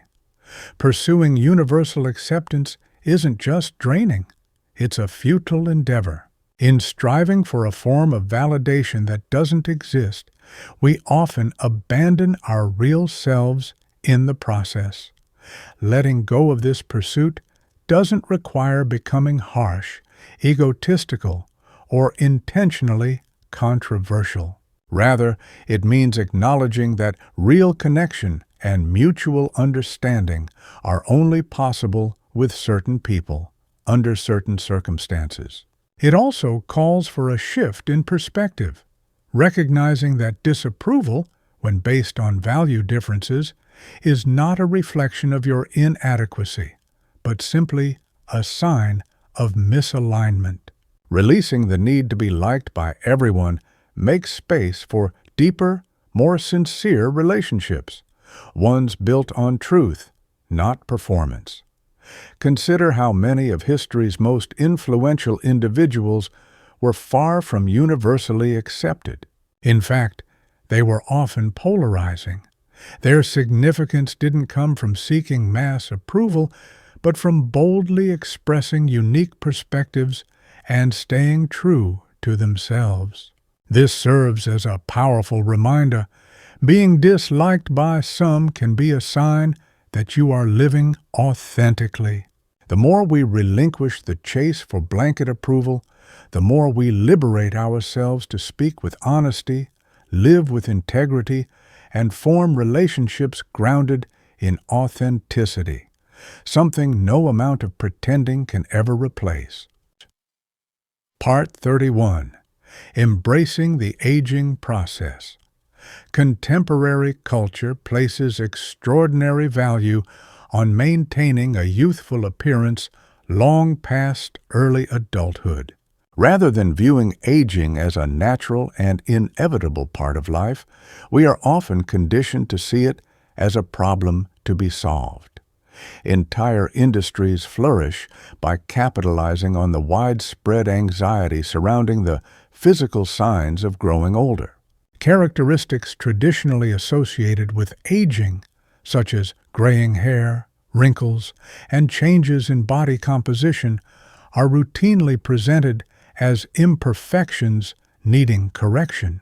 This reflects a profound discomfort within our culture regarding the realities of aging and the passage of time. Rather than finding meaning in life's transitions, we are encouraged to conceal them. This fixation on youth distorts our relationship with our bodies and weakens our ability to accept ourselves as we are. Many individuals experience unnecessary emotional turmoil over changes that earlier generations accepted as a normal part of life. Significant sums are spent on procedures, products, and interventions that often offer limited or fleeting results. In focusing so heavily on resisting the appearance of aging, we risk overlooking more enriching aspects of health and vitality, such as resilience, energy, and emotional depth. Aging, once seen as a universal human experience, is increasingly treated as a personal failure. Gradually, we begin to internalize a sense of shame about something entirely natural and outside our control.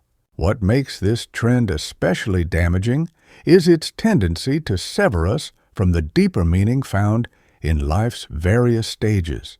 Each phase of life holds its own wisdom, its own beauty, and its own unique opportunities, if we are willing to embrace them.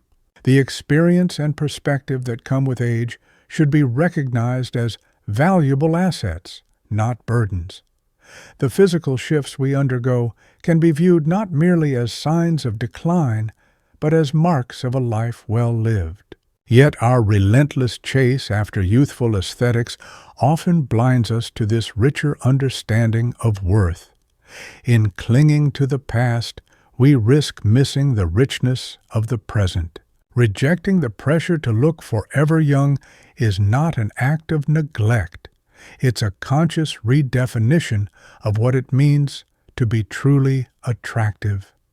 This expanded vision of beauty embraces attributes that are not limited by age. It recognizes that real vitality is found in how we live, love, and show up in the world, not in how closely we mirror our younger selves. By letting go of the unrealistic demand to remain ageless, we open ourselves to a fuller appreciation of life's evolving journey. Throughout human history, many cultures have revered the aging process, associating it with wisdom, respect, and a distinct form of beauty. Our current obsession with youth is not a timeless truth, but a recent cultural construction. Understanding this allows us to see that the fear of aging is learned, not inevitable. When we release the tight grip on youth as the sole standard of value, we create space to find meaning, beauty, and a deep sense of purpose in every chapter of life. Part 32. The Need to Capture It All. In the modern digital age, we possess an unparalleled ability to chronicle and broadcast nearly every facet of our lives. This power has sparked a widespread impulse to capture our most meaningful moments through images, videos, and online posts.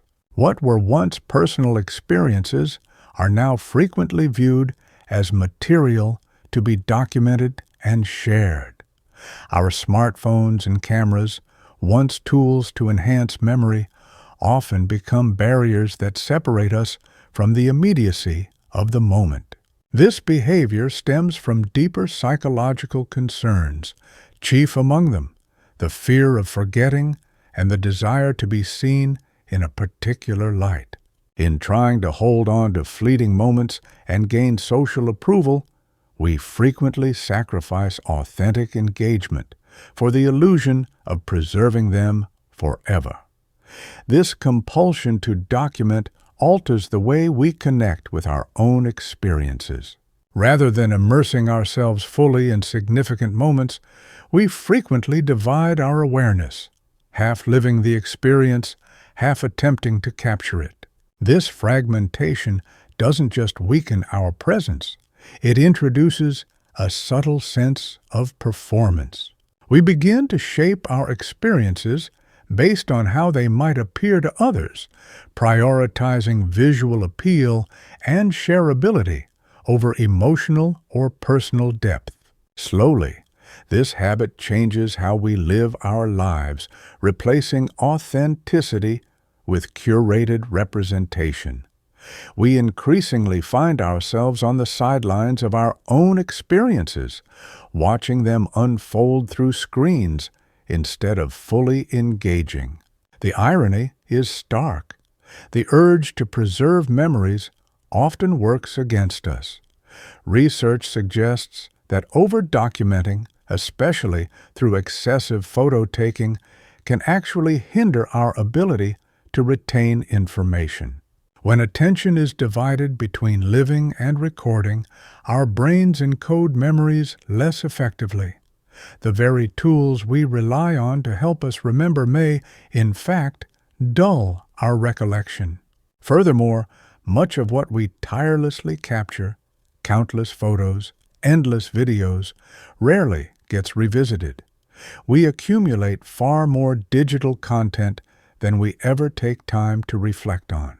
Choosing to step back from obsessive recording doesn't mean giving up on preserving memories altogether. Instead, it invites a more intentional approach, deciding thoughtfully when it's worth capturing a moment and when it's more valuable to simply be present.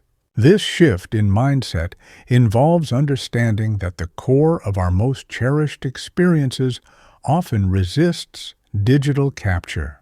Releasing the pressure to document everything can create space for a deeper, more sensory connection to the moment, an engagement that actually enhances memory. Consider your most vivid childhood memories. They likely come from a time before constant recording was the norm.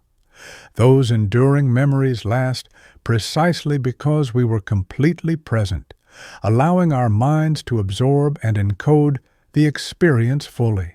This reveals a crucial link between undivided attention and memory formation. By loosening our grip on the need to capture everything, we open ourselves to richer, more meaningful experiences, ones grounded in presence rather than filtered through the lens of distraction. Part 33. Redefining your life's timing. Many of us carry unspoken assumptions about when major life events should happen.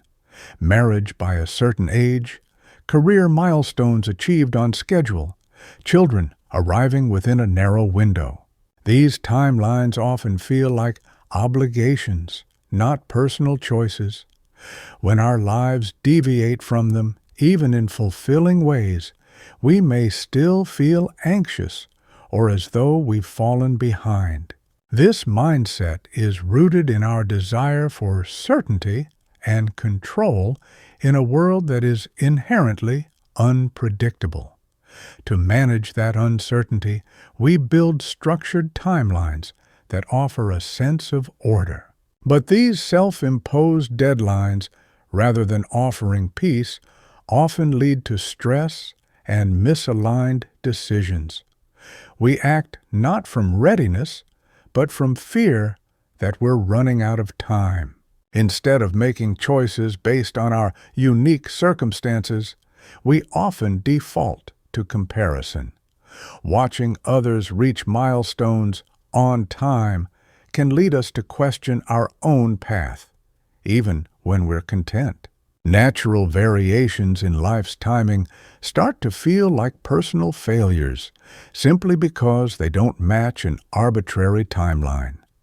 Our worth becomes tethered to punctuality rather than authenticity.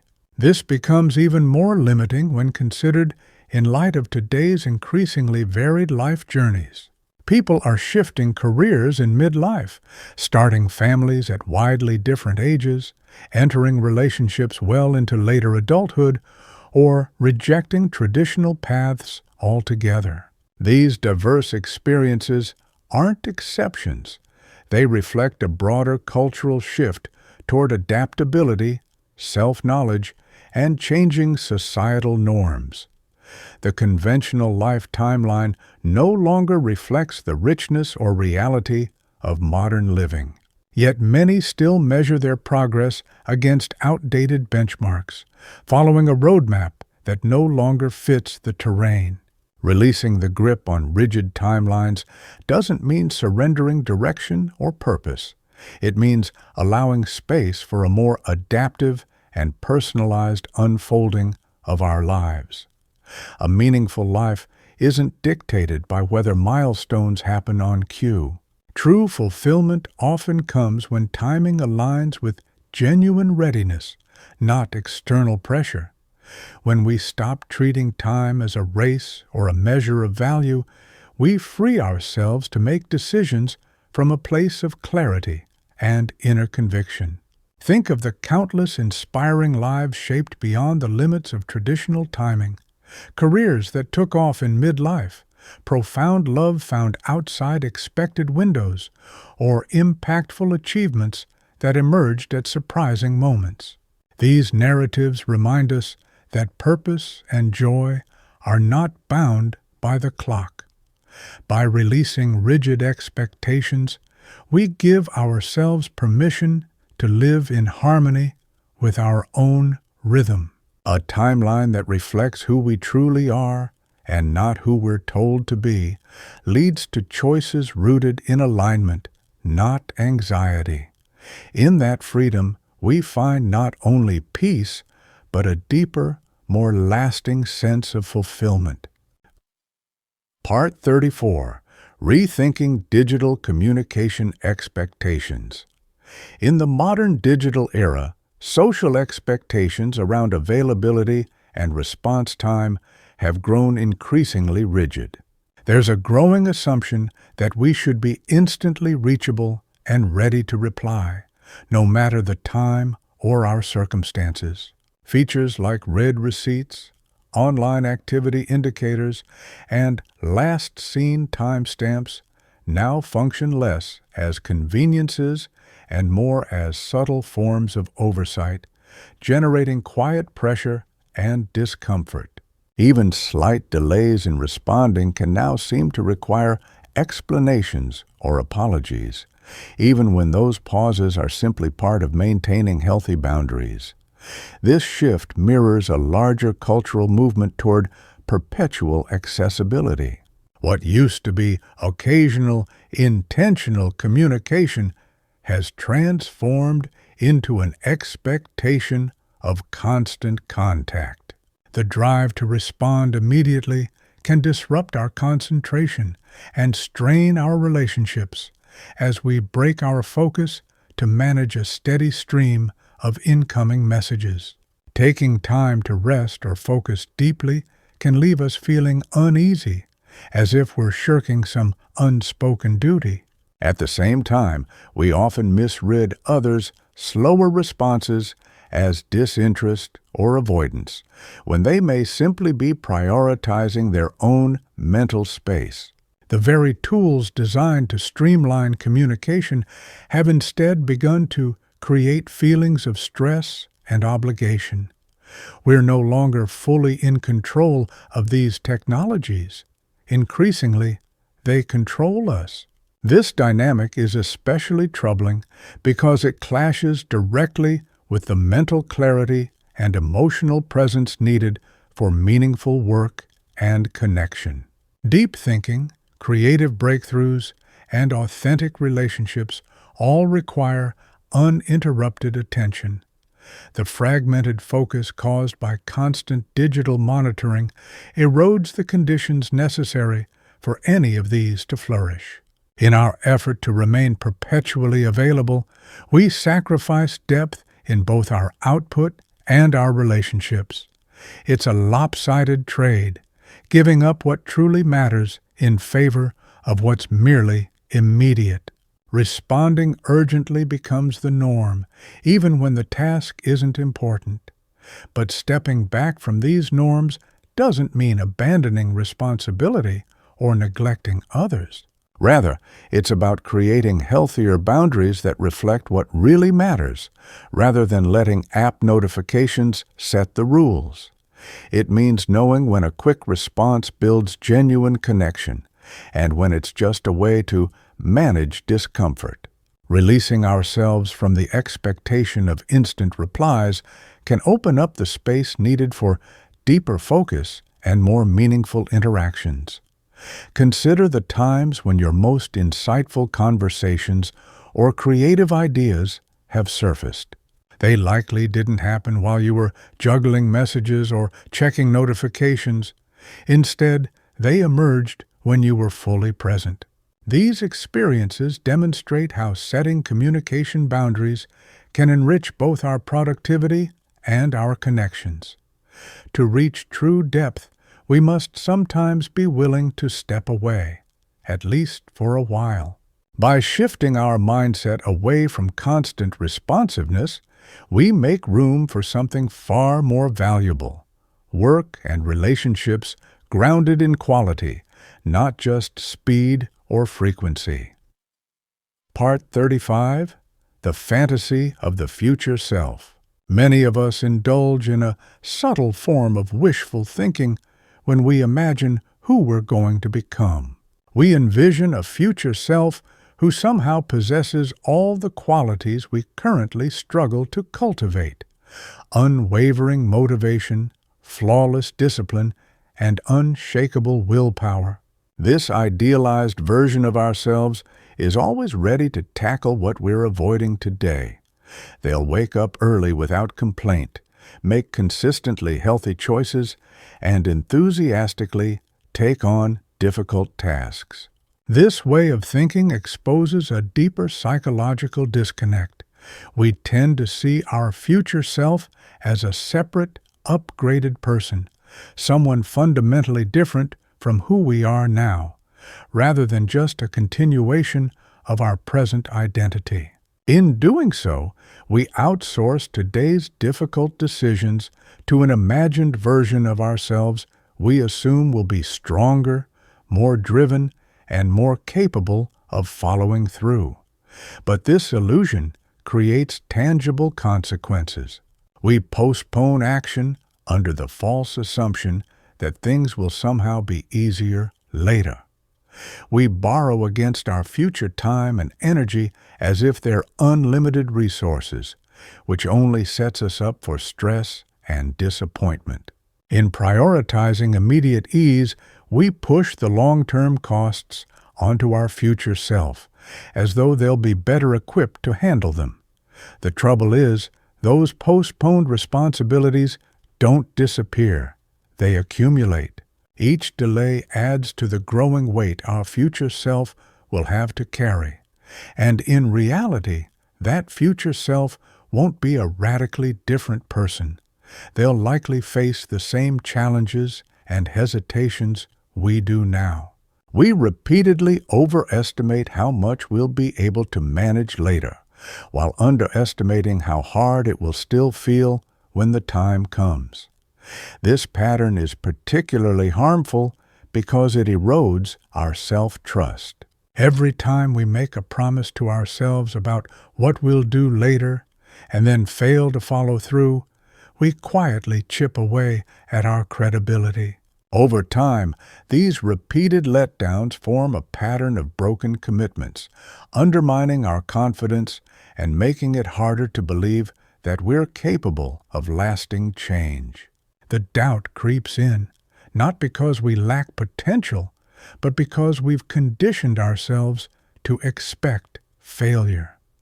Eventually, this leads to a deeper sense of disillusionment.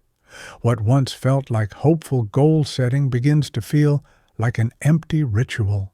Instead of inspiring us, our vision of a better future starts to feel demoralizing, weighed down by a history of unmet intentions and abandoned plans. Yet, abandoning the fantasy of a perfect future self doesn't mean giving up on our goals. Rather, it invites a more honest and compassionate understanding of personal growth. It calls us to acknowledge that the version of us who wakes up tomorrow will still wrestle with the same doubts, distractions, and vulnerabilities we feel today. Letting go of this fantasy allows for a more grounded approach to change. It encourages us to turn our attention to the present, to the choices, habits, and actions we're making now, because these are the most reliable indicators of what we'll do in the future. True growth doesn't emerge from imagining a flawless version of ourselves.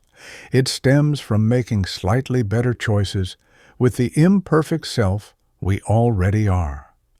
By releasing the myth of the perfect future self, we create room for real progress. We move away from self-deception and toward self-awareness. And in that shift, from illusion to understanding, is where authentic, lasting change truly begins. Part 36. Society's Obsession with Youthfulness. Our culture's fixation on youth extends far beyond surface-level concerns about appearance. It deeply influences how we structure and value modern life. We celebrate young innovators, prioritize the voices of emerging generations, and design entertainment with a youthful audience in mind. At the same time, older individuals, regardless of their wisdom or ongoing contributions, are frequently sidelined or dismissed. In this prevailing narrative, the desire for what is new often eclipses the appreciation of experience. This trend reflects a deeper discomfort with aging and the false assumption that relevance is the sole domain of the young. By neglecting the insights gained through time and experience, we deprive ourselves of a richer, more comprehensive understanding of the world.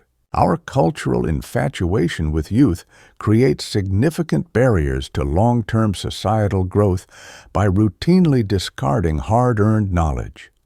Consequently, each generation is left to rediscover essential truths through needless struggle. We ignore the guidance of those who have witnessed history repeat itself, those who possess the ability to recognize patterns that younger people may overlook. Rather than cultivating a generational exchange of wisdom, we foster separation and miscommunication. This breakdown in intergenerational connection weakens our collective judgment and chips away at the fabric of our shared cultural identity. Moreover, we often sacrifice depth and perspective in pursuit of perceived dynamism and forward momentum. This shift is troubling because it misunderstands the nature of wisdom itself. True discernment arises not simply from intellect, but from time, years of reflection, observation, and varied experience. The capacity to identify long-term consequences, remain grounded in times of uncertainty, and distinguish recycled ideas from genuine innovation typically stems from extended engagement with life, not from youthful brilliance alone. When we devalue these mature forms of understanding, we undermine our ability to respond effectively to complexity. We mistake the sheer availability of information for the ability to interpret it with clarity and insight. Challenging the cultural overvaluation of youth does not imply dismissing innovation or silencing younger voices. Rather, it calls for a more nuanced and inclusive appreciation of the full human timeline. Each stage of life offers distinct, invaluable forms of insight. By shedding our automatic preference for youth, we open ourselves to more meaningful, cross-generational collaboration.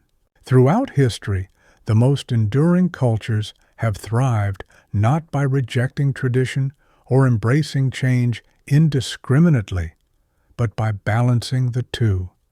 They teach us that real progress doesn't require abandoning memory. The deepest understanding emerges when we blend the vigor of youth with the wisdom that only time can bestow. By easing our cultural grip on youthfulness as the sole ideal, we lay the groundwork for more authentic and sustainable growth, progress that builds on the foundations of the past rather than constantly resetting from scratch. Part 37. The Relentless Quest for Self-Improvement. Contemporary society urges us to continuously upgrade every dimension of our lives, whether it's our efficiency, fitness, eating habits, sleep routines, personal connections, or even our hobbies. Nearly everything is expected to serve a purpose in our self-betterment journey. Simply existing or enjoying something for its own sake is rarely enough. Even rest is now framed as an opportunity for growth or self-education. This drive reveals a deep discomfort with stillness and the present moment. We've internalized the notion that who we are right now is inherently lacking. Consequently, many of us carry a nagging sense of insufficiency, always striving for goals that seem to shift the closer we get to them. Normal variations in our mood, energy levels, and motivation, fundamental parts of being human, are increasingly viewed not as natural, but as personal failings. We overextend ourselves, juggling conflicting ideals across multiple domains of life. Instead of experiencing life directly, we begin treating it like an endless upgrade process, turning ourselves into perpetual works in progress that never quite feel finished or worthy. What makes this cycle so exhausting is its infinite nature. There is no definitive finish line, no moment when we can confidently say, "This is enough." Progress never feels complete because the possibility of doing more always lingers. This perpetual striving creates a system in which fulfillment remains just out of reach. Improvement becomes the objective, regardless of whether it serves a meaningful purpose. We're evaluated not by the tangible outcomes of our efforts, but by our constant willingness to push forward, often at great personal cost. Choosing to step away from this treadmill doesn't mean surrendering to laziness or rejecting growth.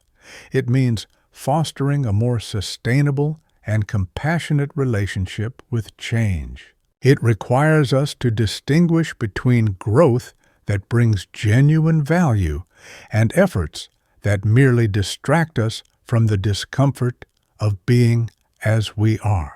By loosening our grip on the compulsion to constantly optimize, we create space to appreciate the qualities we already possess. Those who are most at ease with themselves tend to find equilibrium. They commit to growth in areas that matter while embracing other aspects of themselves just as they are. This holistic approach allows for real progress without the weight of chronic dissatisfaction. When we release the need to constantly fix ourselves, we invite both intentional development and authentic self-acceptance into our lives. Part 38. Being acknowledged for your efforts. Feeling seen and appreciated for our work touches something deeply human. When the effort we put in goes unrecognized, or worse, when someone else is credited for what we've done, it can spark real frustration and disillusionment. At its core, this longing for recognition is not just about being rewarded. It's about wanting our worth to be affirmed through the eyes of others. When that acknowledgement is missing, our emotional responses can seem disproportionate. That intensity often signals a deeper entanglement. We've started to define our identity by our output.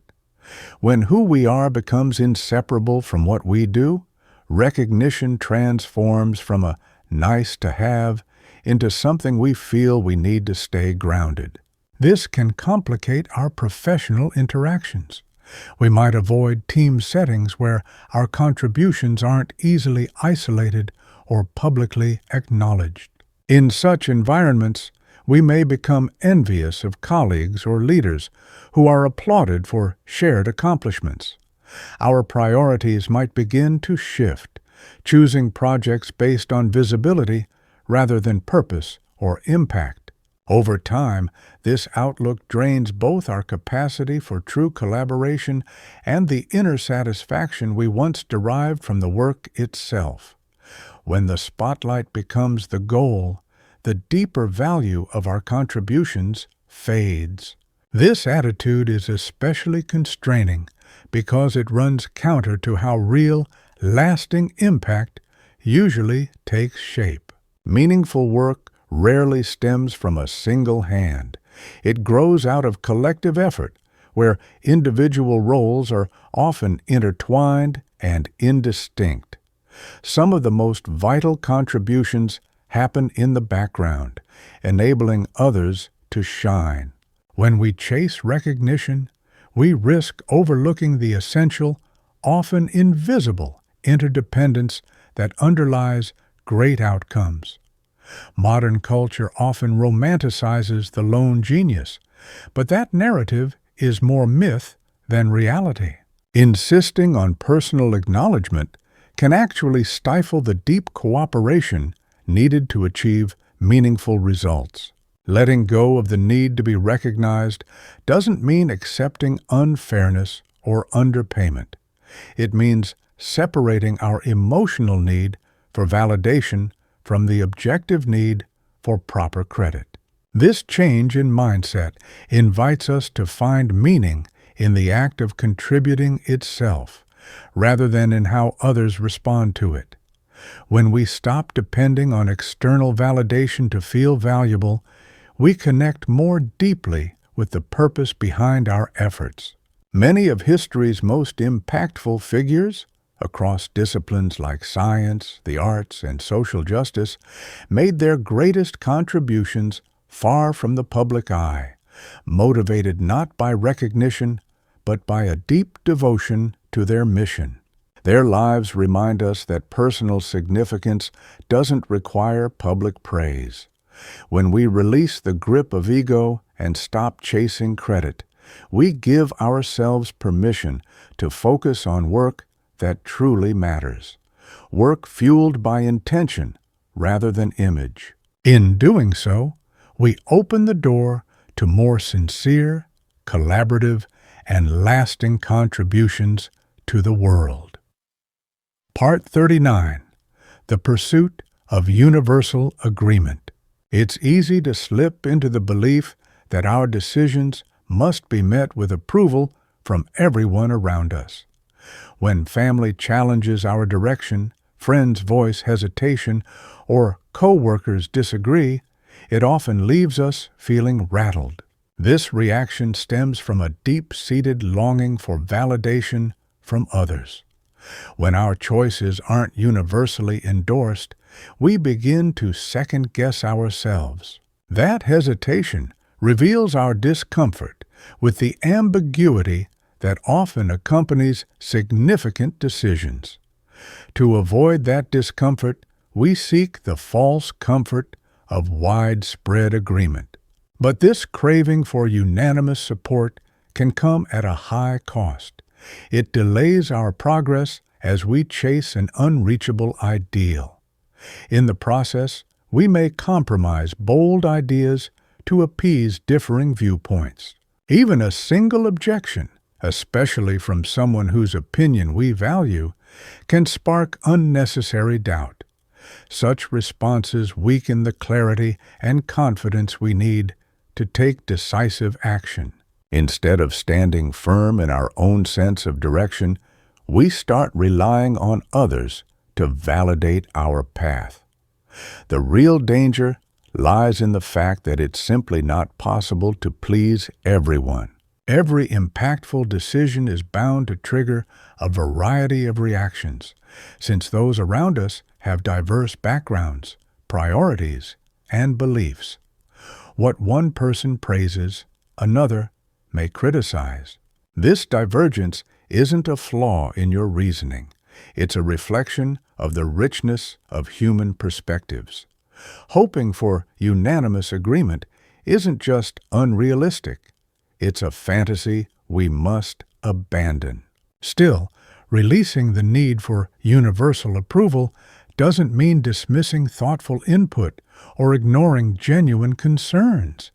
It means recognizing that complete consensus is not a prerequisite for making wise, responsible choices. This shift requires cultivating a deeper confidence in your own judgment, welcoming insight from others without being immobilized by their opinions. When you stop seeking validation from every direction, you make room to act from a place of principle rather than pressure. Consider how many transformative ideas, artistic breakthroughs, or social revolutions began under scrutiny or disapproval.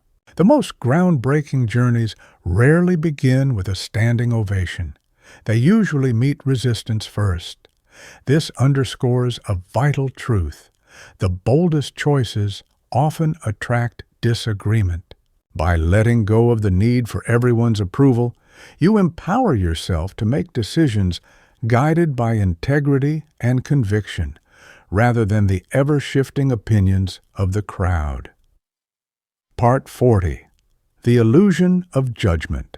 We often fall into the trap of believing that others are closely evaluating us, even when there's no solid evidence to support it. We imagine that a stranger picked up on an awkward thing we said, that a colleague is silently critiquing our work, or that someone is focused on our physical appearance. Though these thoughts are usually unfounded, they feel undeniably real. As a result, we react emotionally to these imagined criticisms as if they were truly happening. At the core of this pattern lies a psychological habit. We fill our mental landscape with fictional critics who are far more severe than real people tend to be. We create internal figures who judge us harshly, then alter our actions in an effort to please them. This imagined disapproval becomes a constant source of social anxiety, shaping our behavior and harming our relationships. We end up feeling shame for things no one else even noticed. We adjust how we speak, dress, or behave, not for any actual audience, but to appease a judgmental presence that exists only in our minds. This fear amplifies our worries around social interaction, creating a sense of danger that far outweighs the real risk. It blocks our ability to be authentic, generating distress where none is needed. We become our own harshest critics, punishing ourselves for mistakes that likely went unseen.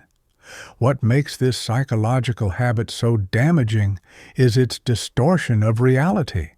It convinces us we're being watched far more closely than we really are. Research in psychology continually shows that people tend to be more preoccupied with themselves than with what others are doing. The spotlight effect illustrates how we consistently overestimate the attention others give to our actions or appearance. That stranger you worry about noticing your awkward moment is probably too caught up in their own thoughts to have even registered it. That coworker you believe is critiquing your presentation is likely thinking about how they performed. The person you assume is judging how you look may not have looked at you at all. They're likely consumed by their own concerns. Freeing ourselves from these imagined judgments doesn't mean ignoring legitimate social feedback. Rather, it means developing a more realistic sense of how much attention others are truly giving us. It means recognizing when the critical voices we hear are simply projections from within. By loosening the hold of these internal critics, we can see others and ourselves with greater clarity and fairness. Think about the times you've remembered other people's minor mistakes. How many small flaws or awkward moments of theirs do you vividly recall? Probably very few. This lack of memory shows just how wide the gap is between what we believe others notice about us and what they actually remember, if they noticed at all. Understanding this can be deeply freeing. When we stop assuming we're under constant scrutiny, we create space to connect with others based on what's really happening, not based on fears invented in our own minds. Part 41. Releasing the need for environmental perfection. Many individuals develop strict expectations for how their physical spaces should look and function, becoming deeply unsettled when reality doesn't match those ideals. A pile of unwashed dishes, a slightly askew picture frame, or a messy desk can provoke disproportionately strong emotional reactions. These small imperfections are often not viewed as harmless oversights. They're perceived as evidence of personal inadequacy. At its core, this mindset reveals a deeper urge to establish control in a world that often feels unpredictable. By managing and fine-tuning our surroundings, we try to impose a sense of structure in the midst of uncertainty. Yet this constant striving for pristine order can become a burden, consuming time and energy with little tangible reward. The pressure intensifies when others don't share our standards. We may delay relaxation or creative pursuits until everything feels perfectly in place, a moment that rarely, if ever, arrives. Gradually, our spaces transform from places of comfort and inspiration into constant reminders of what still needs to be done. Instead of enabling us to live freely and meaningfully, our environments become silent enforcers of discipline and responsibility. The attachment to a faultless space can suffocate spontaneity and draw us away from the present moment. Activities like cooking, making art, or playing, which naturally create a bit of chaos, are avoided, despite the deep joy and fulfillment they offer. In time, this commitment to order limits our lives. The very places designed to nurture us become sterile, more like curated exhibits than living spaces. But easing our grip on perfection doesn't mean surrendering to disorder. It means redefining our expectations in ways that value functionality and happiness over visual flawlessness. It's about discerning when order truly supports our well-being and when it restricts us. Releasing the compulsion for constant neatness invites the kind of constructive mess that arises from fully engaging with life. After all, the most meaningful human experiences tend to leave temporary messes in their wake. Shared meals result in dishes, creative endeavors scatter supplies, and warm gatherings shuffle furniture and upend routines. These are not disruptions to be avoided. They're proof that life is unfolding. The balance between being engaged and accepting imperfection is not just beneficial, it's essential. By loosening the grip on environmental control, we create room for spontaneity, depth, and connection.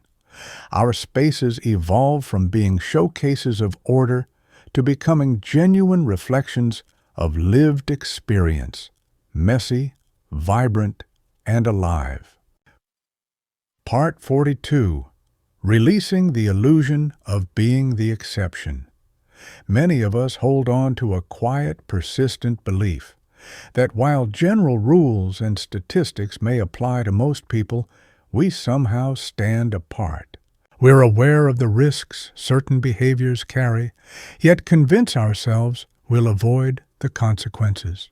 Like the smoker who believes cancer won't catch up with them, the investor sure they can sidestep market downturns, or the driver who thinks they can safely juggle texting behind the wheel. We often attribute other people's misfortunes to personal failings, rarely considering that we, too, are governed by the same broader patterns.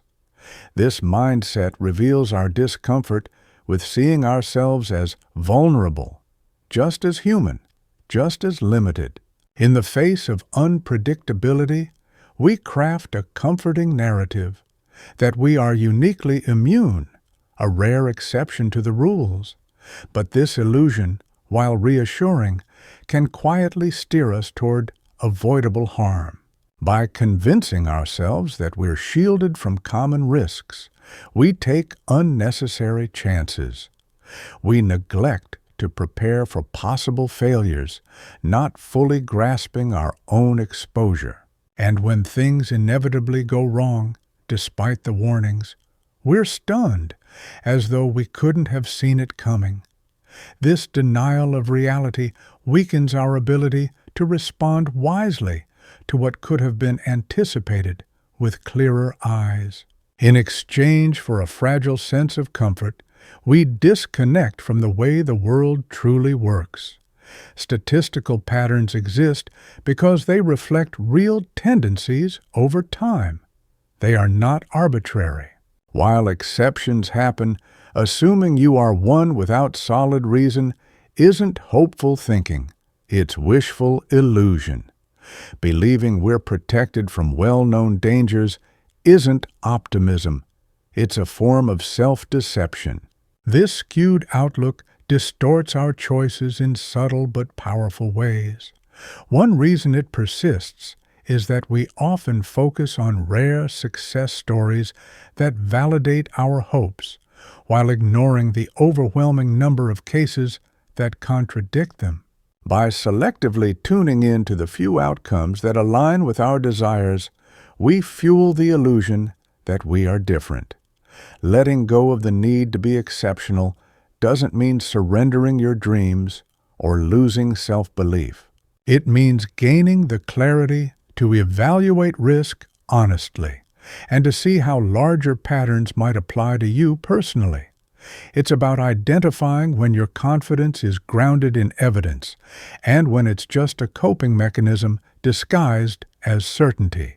Releasing that illusion makes room for wiser, more reality-based decisions. Consider the regrets you carry. How many were born from ignoring obvious signs because you thought they didn't apply to you?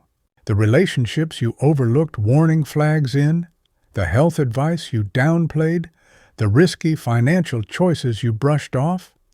These moments often trace back to the same source, the belief that you were an exception. Choosing not to cling to the idea of being the outlier opens a door to a deeper kind of freedom, the ability to act on truth rather than comforting delusions. In that space, better choices emerge, not out of fear, but from a grounded understanding of how life actually unfolds. Part 43. Embracing the life you actually choose. From a young age, many of us are haunted by the idea that we've fallen short of what we could become. Authority figures, parents, teachers, mentors, often pointed out qualities or talents they believed we should fully develop. With time, that external expectation turns inward, becoming a quiet but constant demand to cultivate every strength we have. Any unused gift doesn't just feel like a lost chance. It starts to feel like a personal failure. This belief exposes a deeper struggle, coming to terms with the fact that our time, energy, and lives are finite. We find it hard to accept that excelling in one direction often means closing off others. The desire to live up to our potential in every way invites a series of familiar frustrations. We carry lingering guilt over the hobbies or skills we've deliberately left behind. We divide our energy across too many projects, which can keep us from reaching true expertise in any single one. We measure our real-life progress against an imagined, idealized version of ourselves, one who somehow pursued and perfected every talent.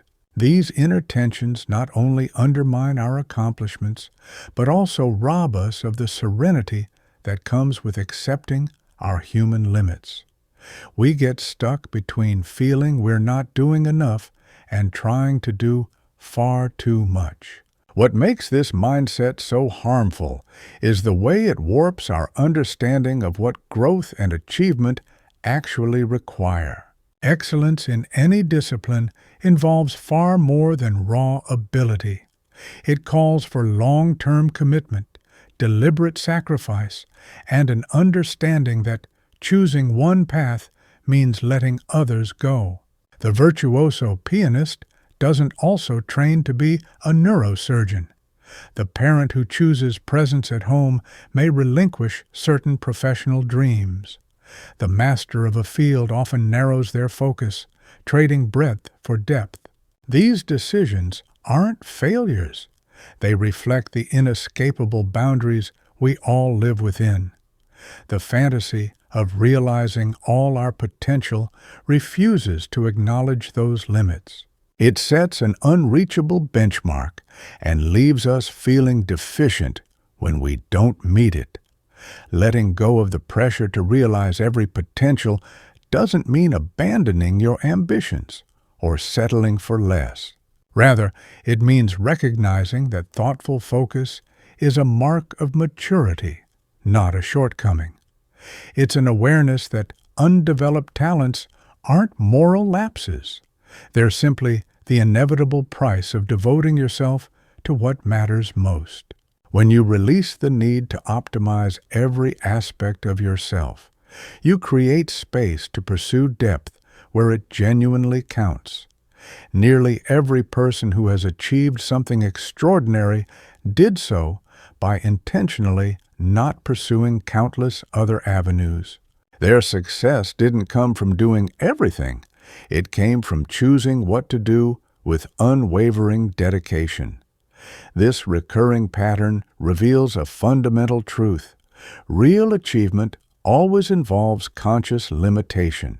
By relinquishing the pressure to fulfill every possible version of yourself, you make room for a life that's more grounded, more meaningful, shaped not by scattered ambition, but by purposeful depth. Part 44. The Myth of Perfect Streaks. Many of us become deeply attached to maintaining flawless streaks, whether in exercise, meditation, studying, or productivity routines. We place tremendous weight on keeping these sequences intact, as if a single missed day somehow erases all the effort that came before it. When the streak eventually breaks, as it inevitably does, the emotional fallout often far exceeds the actual loss. This reaction signals a subtle but significant psychological shift. The continuity of the streak begins to matter more to us than the original purpose behind it. The ritual of consistency becomes an end in itself, eclipsing the goal it was meant to support. This fixation on perfection introduces real complications into how we engage with our habits. We force ourselves to stick with routines even when we're ill, exhausted, or genuinely in need of rest. And when a break does occur, we often react with guilt, frustration, or a sense of failure. Rather than calmly returning to the habit, we sometimes abandon it altogether, as though the broken streak invalidates its entire value. What once served as a tool for growth becomes rigid and punitive. The system designed to help us thrive starts to feel like a trap. This reveals a fundamental misunderstanding of how enduring habits are truly formed. Research in behavioral science consistently shows that effective, long-term habits are built on flexibility, not on a spotless record. The real strength of a habit lies in your ability to return to it after disruptions, not in never missing a day. It's resilience, not perfection, that defines sustainable practice.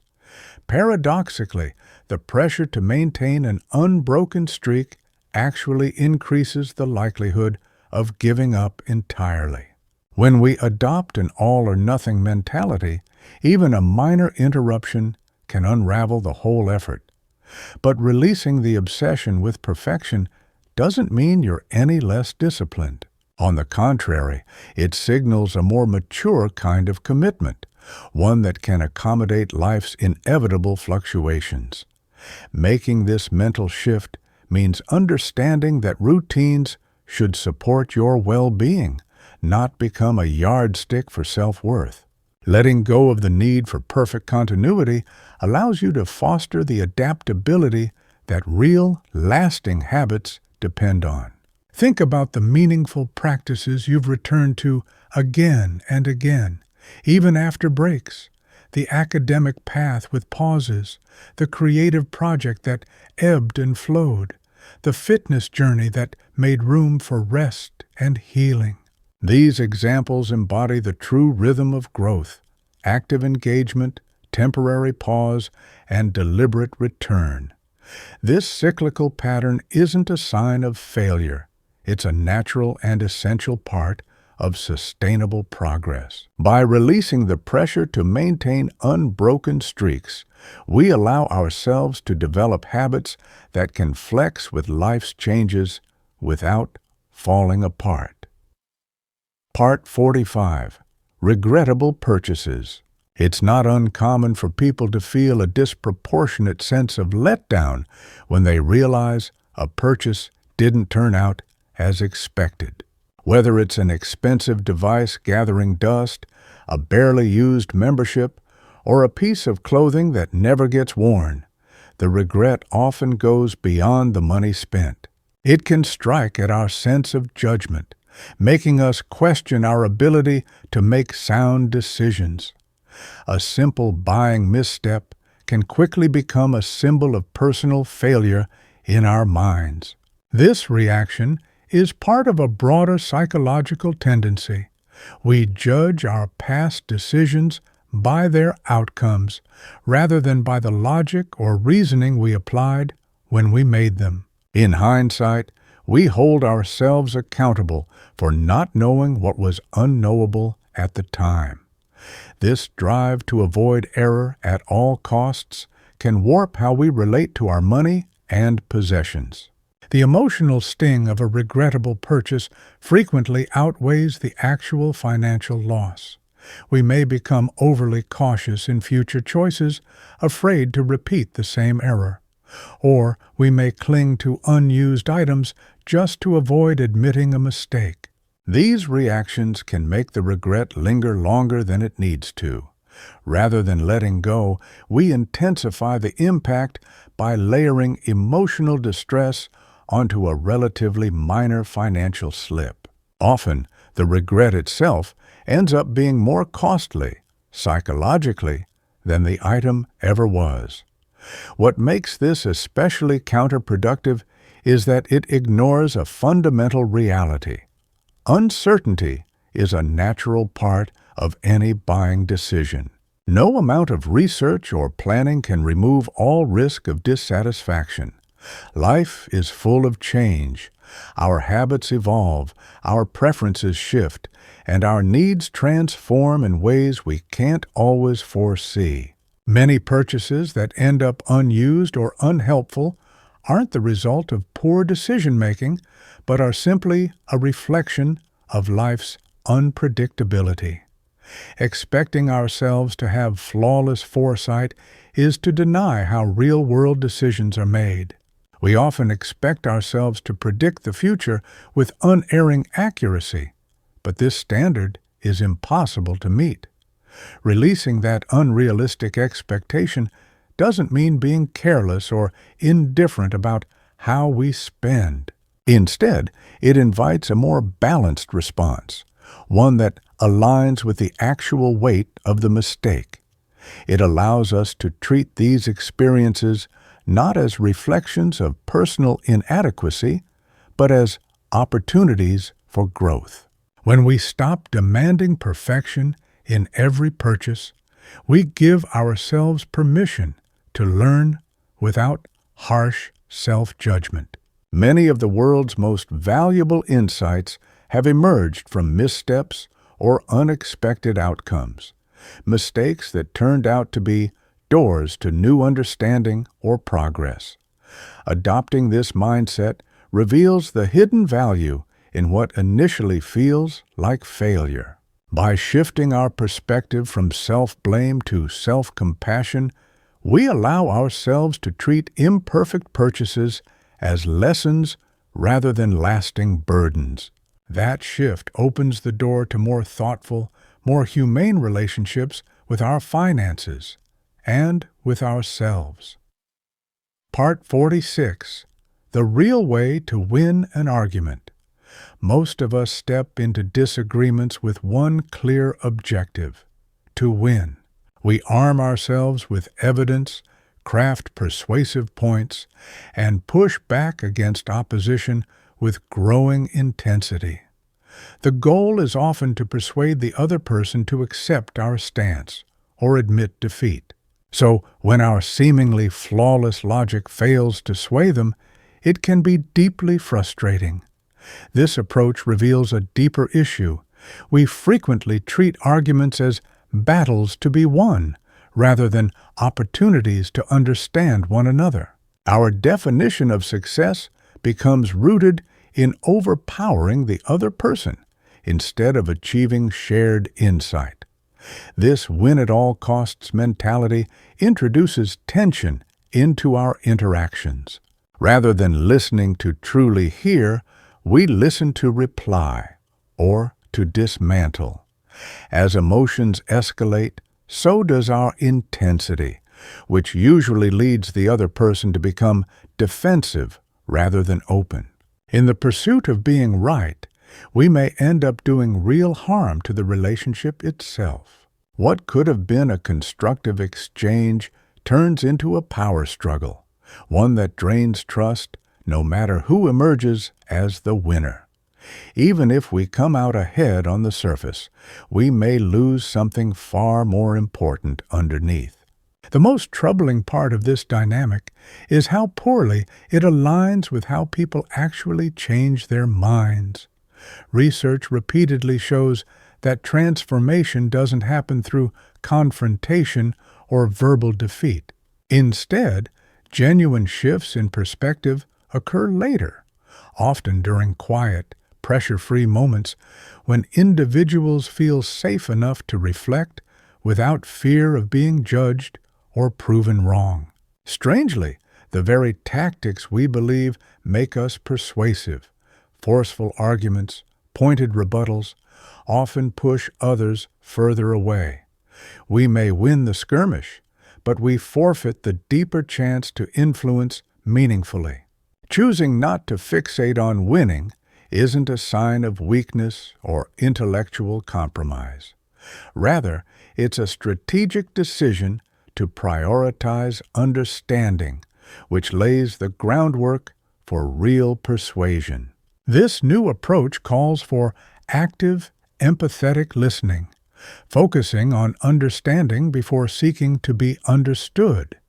It challenges us to recognize that meaningful influence arises from connection, not from control.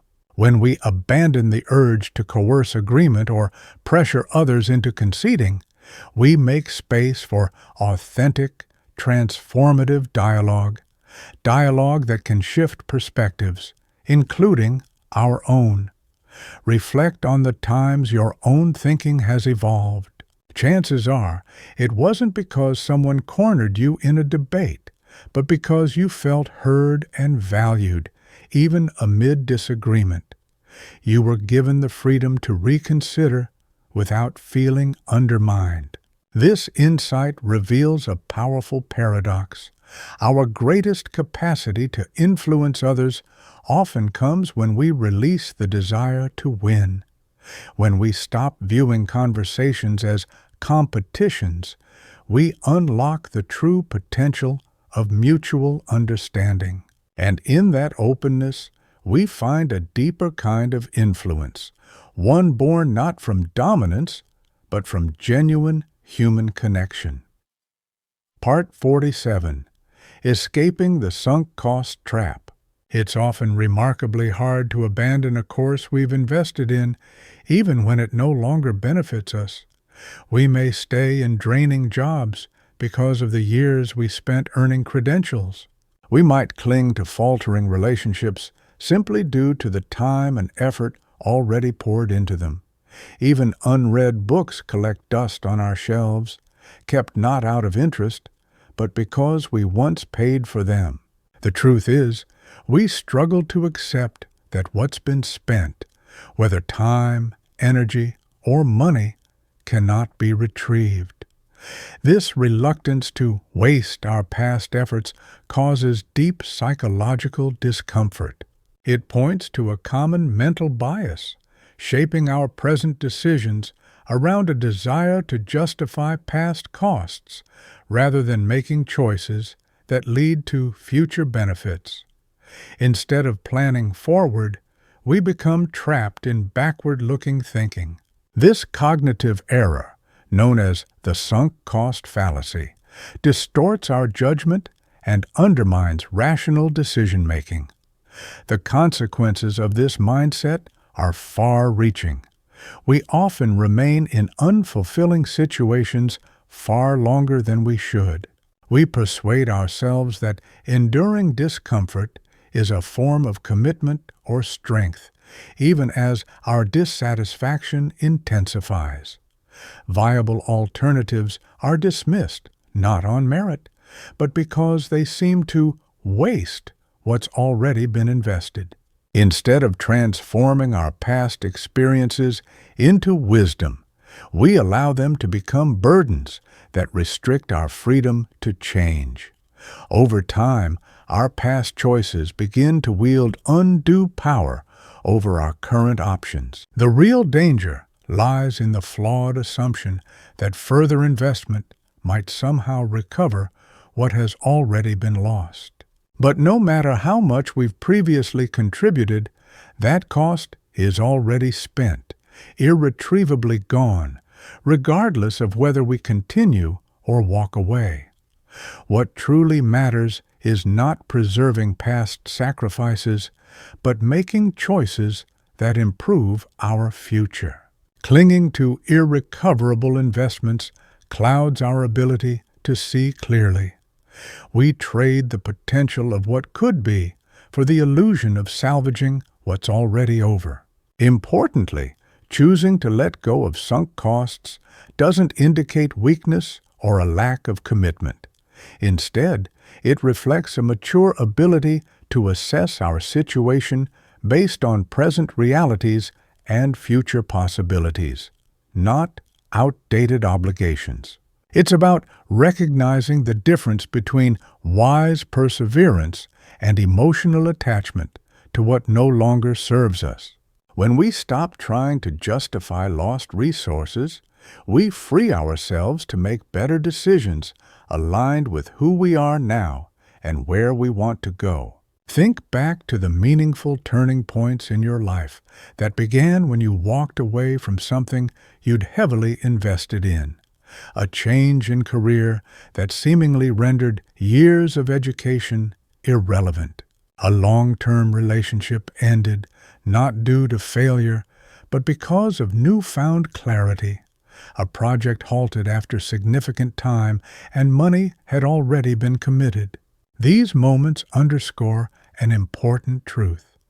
Real progress often begins the moment we stop investing in what can't be saved and start choosing what supports our growth today.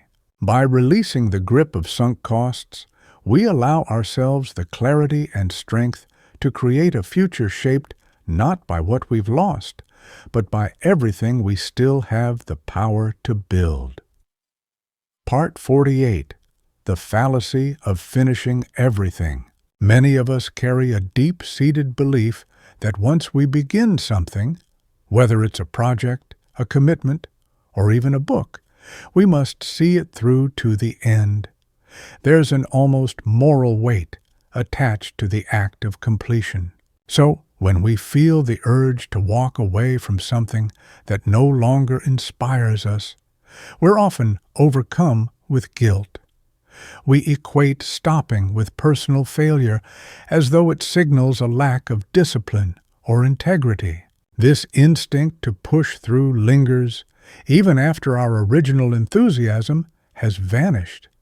It's driven by a preference for consistency over adaptability, a tendency to treat follow-through as an unquestioned virtue. Within this mindset, finishing becomes a moral imperative, regardless of how relevant or useful the task still is. But this rigid adherence to completion can be more harmful than we realize. When we hold on to commitments that no longer align with our needs or values, we misuse our most finite resources, time, energy, and focus.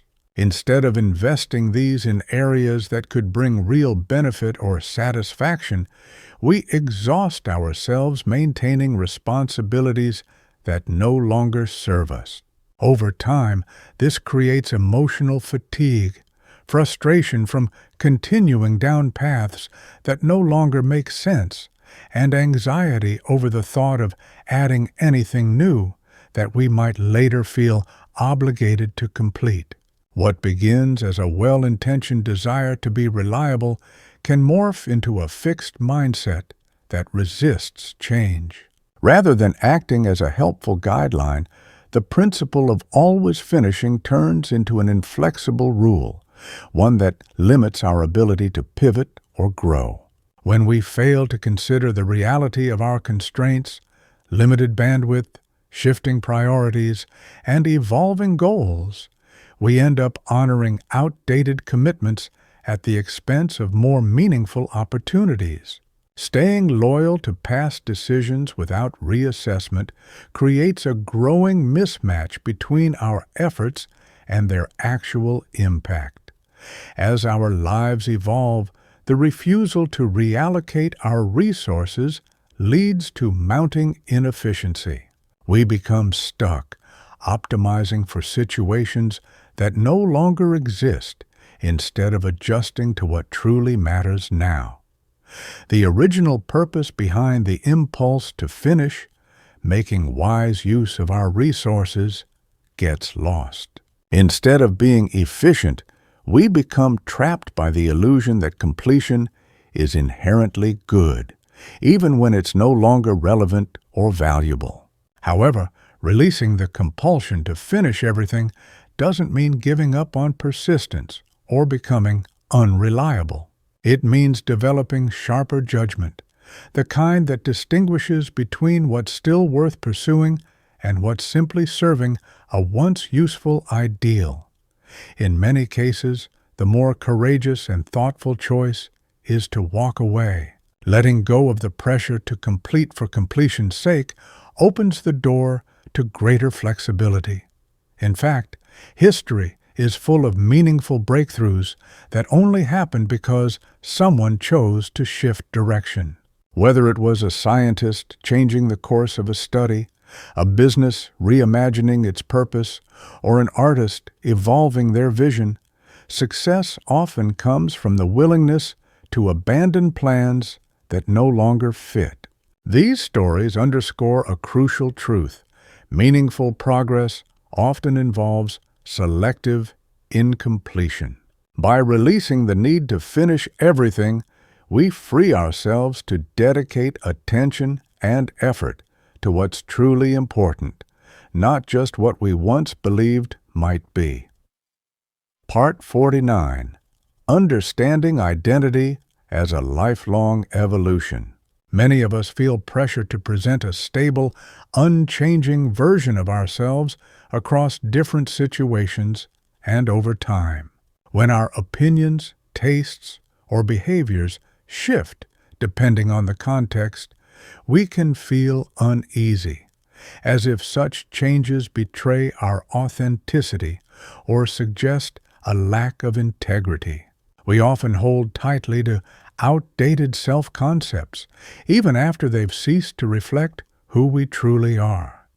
This tendency points to a deeper discomfort with the natural, ongoing process of human development.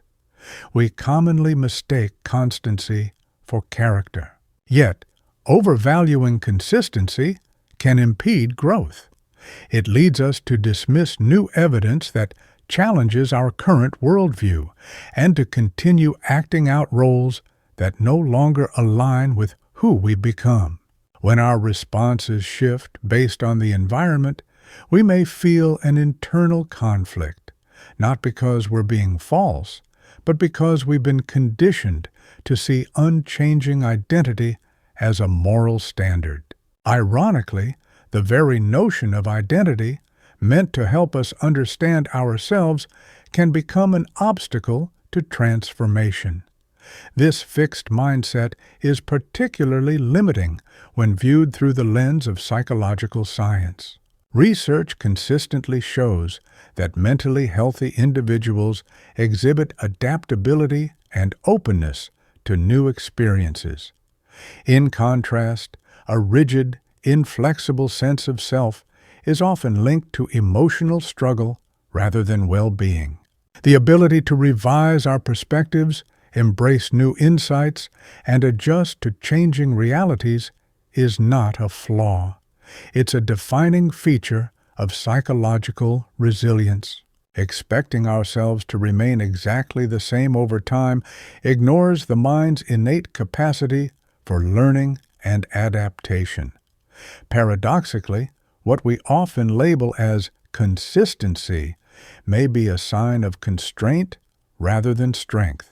Abandoning the need for perfect consistency doesn't mean discarding your values or becoming unstable.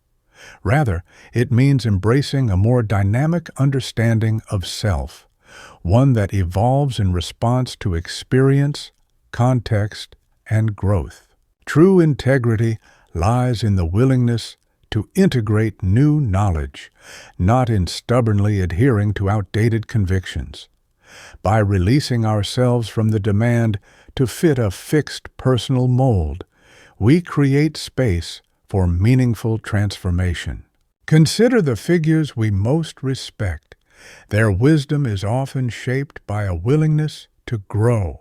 A politician who shifts policy after engaging with better data, a scientist who revises a theory based on new discoveries, or a moral leader whose views mature over time, all reveal how genuine progress depends on the courage to change. These examples highlight an essential truth. Our capacity for change is directly linked to the value we bring to the world.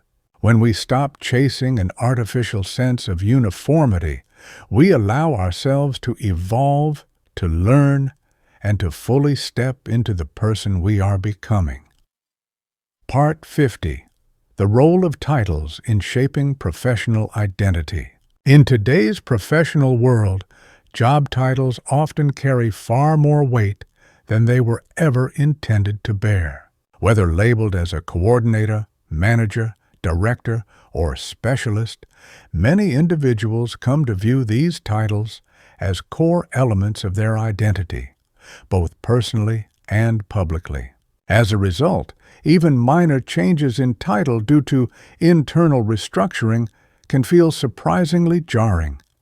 This discomfort reveals a deeper problem, a tendency to equate bureaucratic designations with self-worth. What begins as a system for organizing roles and responsibilities slowly morphs into a mirror we use to define our value. Rather than serving a purely functional purpose, titles become loaded symbols of significance. This misplaced emphasis can distort our career decisions, pushing us toward roles for the prestige of their titles rather than their alignment with our strengths or aspirations. Opportunities for lateral movement, which could offer real personal and professional development, are frequently dismissed simply because they lack the perceived status of a higher title. Even minor shifts in organizational structure, such as a change in reporting hierarchy or job naming, can provoke disproportionately strong reactions. In these moments, simple logistical updates are wrongly interpreted as personal demotions, turning what should be administrative details into identity-defining events. At the heart of this issue is a fundamental misconception that titles are accurate reflections of who we are and what we offer. In truth, they are blunt instruments created to help institutions operate efficiently. They provide only a partial, often superficial view of someone's role. What they overlook is the rich tapestry of abilities, insights, and contributions that define a person's real value. By reducing individuals to broad classifications, titles inevitably conceal more than they reveal. When we allow ourselves to be defined by them, we risk losing sight of our complexity. It's like confusing a name on a file folder for the depth and nuance of what's actually inside. The label is not, and never was, the reality. Releasing our attachment to titles doesn't require us to give up on achievement or professionalism. Instead, it invites us to reframe success. Rather than measuring progress through the lens of hierarchical status, we can focus on the depth, impact, and integrity of the work we do. Our real worth lies in what we bring to the table, not in how the organization chooses to label our position. When we stop allowing titles to dictate our decisions, we open the door to a more authentic career path, one driven by curiosity, purpose, and growth. Many of the most influential and innovative figures across industries reach their breakthroughs not by climbing traditional ladders, but by moving beyond the confines of formal roles. Innovation often thrives when individuals refuse to be limited by job descriptions. This reality underscores an important principle. The more freedom we allow ourselves from rigid professional categories, the more potential we have to make meaningful, lasting contributions.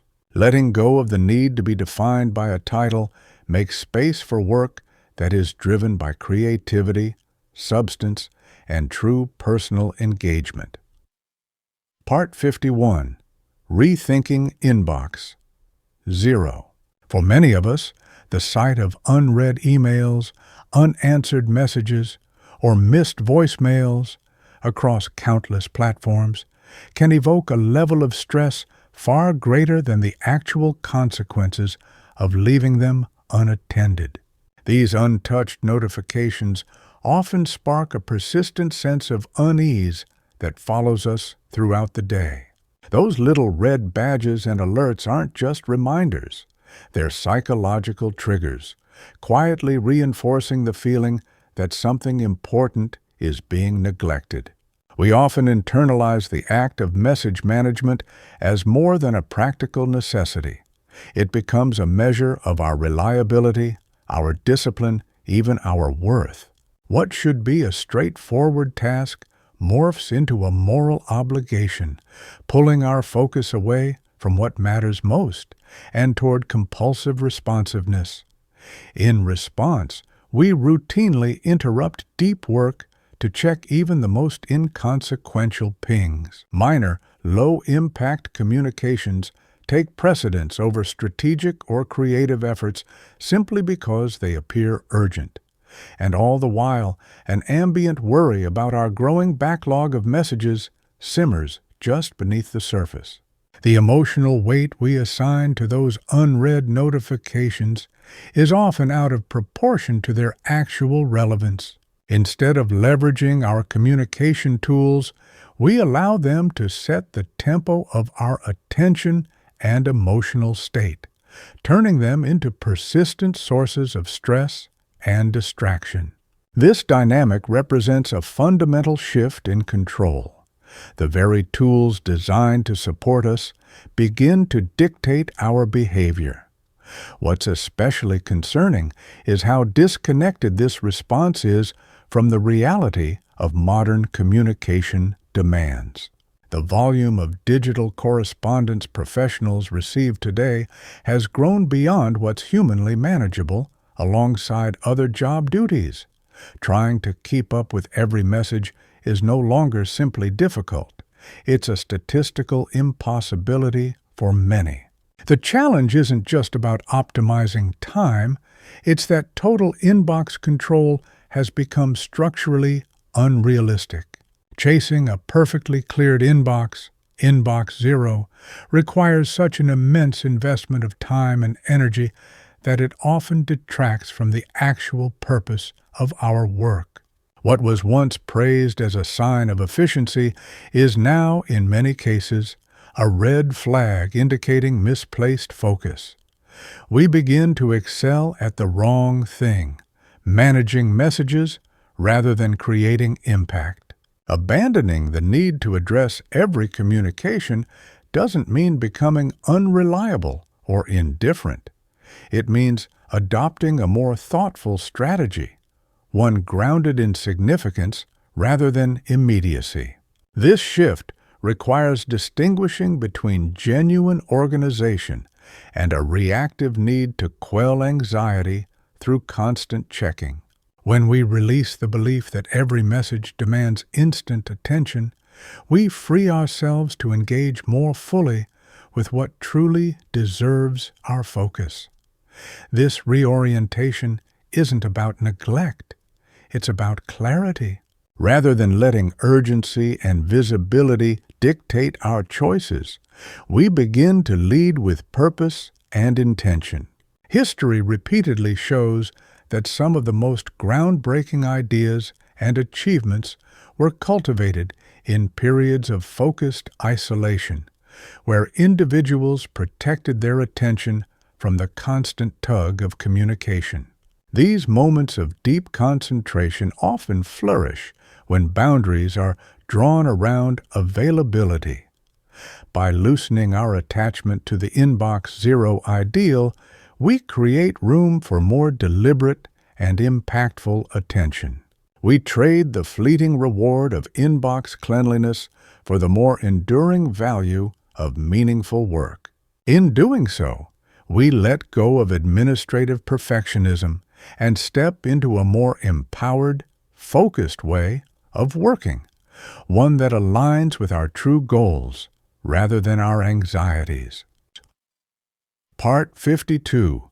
The Power of Embracing Imperfection in the Early Stages. It's common for people to put intense pressure on themselves to achieve flawless success from the outset.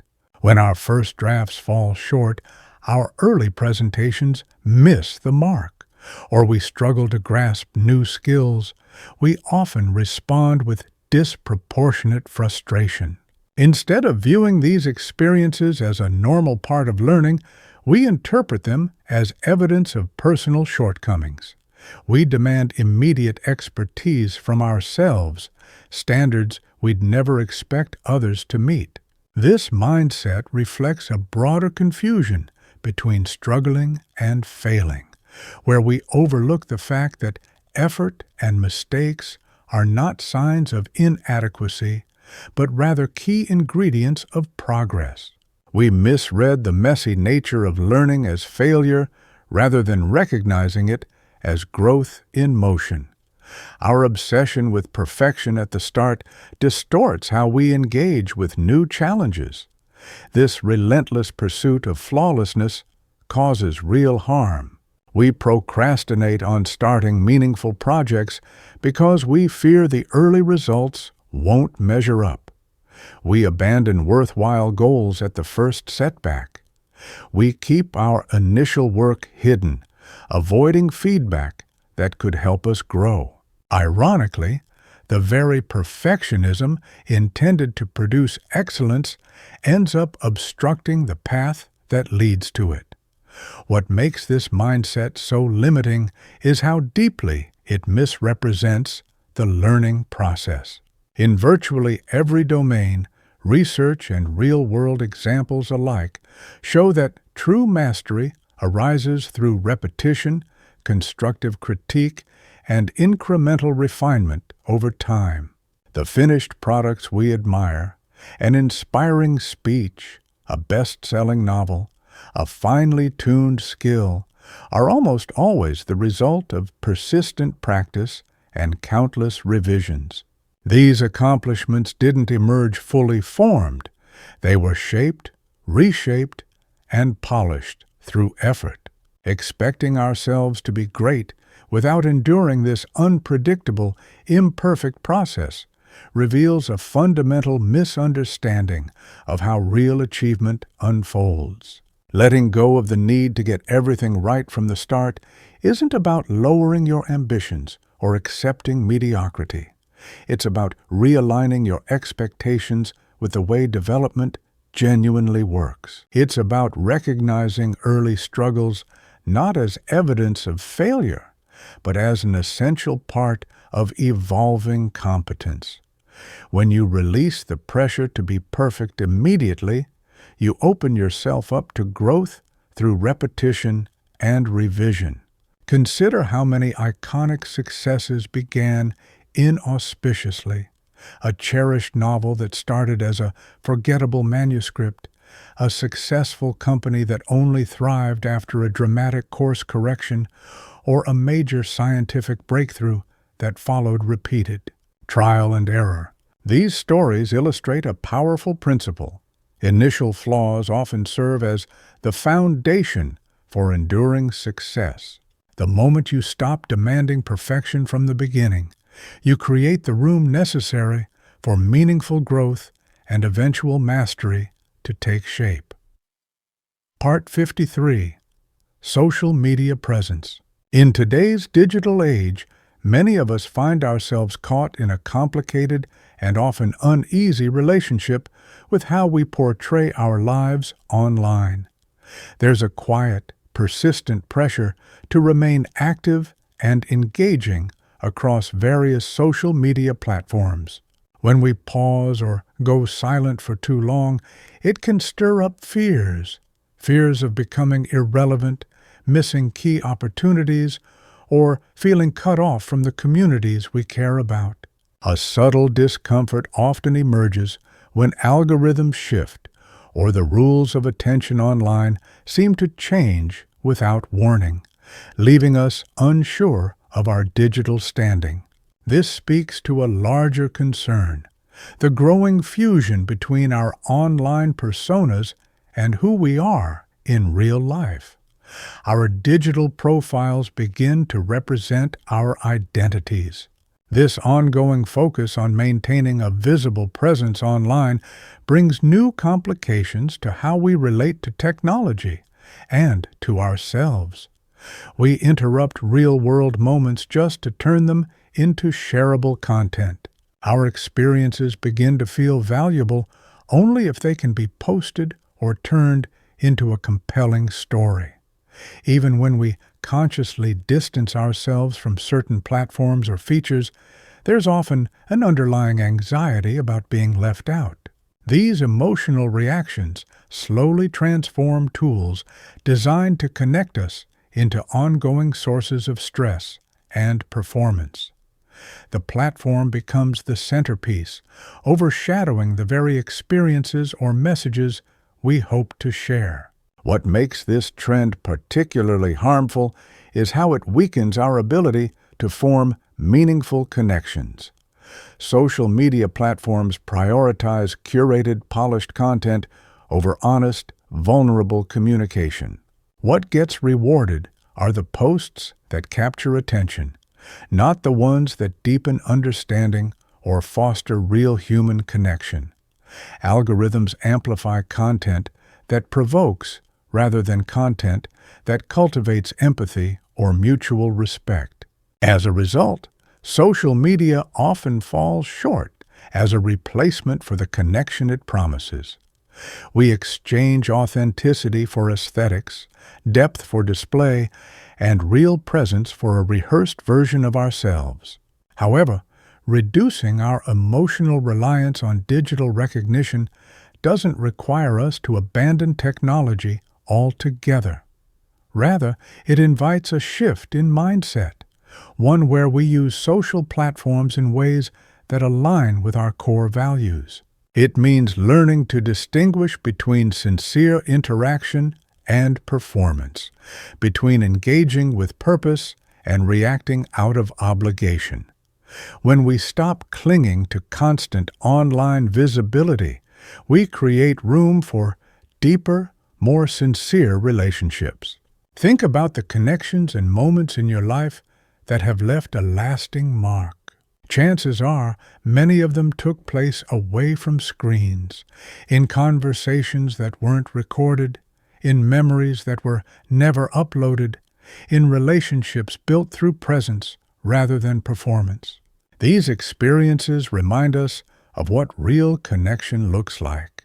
By letting go of the need to continuously maintain a digital persona, we open ourselves to more authentic and grounded forms of interaction, ones based on mutual understanding and shared presence, rather than metrics or algorithmic approval.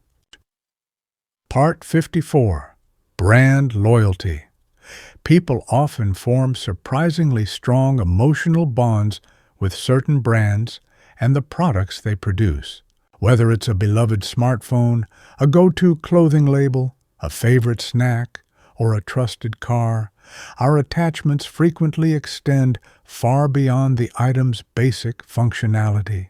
Over time, these preferences start to represent something deeper, mirroring aspects of our personality and identity. As a result, we might even feel personally attacked when others criticize the brands we hold dear. This behavior underscores a broader truth. Our buying choices frequently carry emotional and symbolic weight, surpassing mere practicality. What begins as a straightforward purchase can gradually intertwine with our self-perception and personal values. This emotional connection often clouds our judgment, pushing us to justify higher prices for marginal improvements solely out of loyalty to a familiar brand. We also tend to cling to the comfort of known products, sometimes dismissing superior alternatives without giving them fair consideration. When a brand we admire shifts its focus or declines in quality, we may experience a sense of betrayal or irritation that feels disproportionate to the situation. These reactions reflect how emotional entanglements with brands can turn otherwise logical decisions into misdirected affirmations of personal allegiance. As a result, our consumption patterns become less about utility and more about identity. What makes this phenomenon particularly problematic is the fundamental imbalance in the consumer-brand relationship. While we may genuinely care about a brand, companies typically see us through a commercial lens, as revenue streams rather than individuals. Customer loyalty is often a one-sided affair. While consumers may offer enduring support, companies return that loyalty only when it aligns with their financial goals. This disparity reveals the risk of investing too much emotionally in a relationship that, at its core, is transactional. We pour sincere feelings into institutions that are not designed to reciprocate them meaningfully. No matter how personal our attachment may seem, the connection is ultimately business-driven. Reclaiming emotional distance doesn't mean viewing commerce with cynicism. It simply means aligning our emotional investment with the true nature of the interaction. It's important to notice when a rational preference transforms into a symbol of self-expression. By reevaluating our attachments, we open the door to more grounded, needs-based decision-making. Choices informed by value and practicality rather than emotional bias. Consider how quickly our devotion evaporates when a brand we trusted raises prices without justification, compromises its values, or delivers subpar products.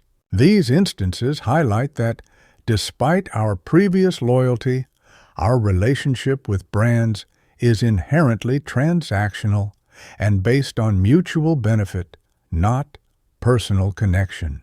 Recognizing this allows us to develop a healthier, more realistic perspective on the role that brand affinity should play in our lives. Releasing ourselves from the grip of brand loyalty is empowering.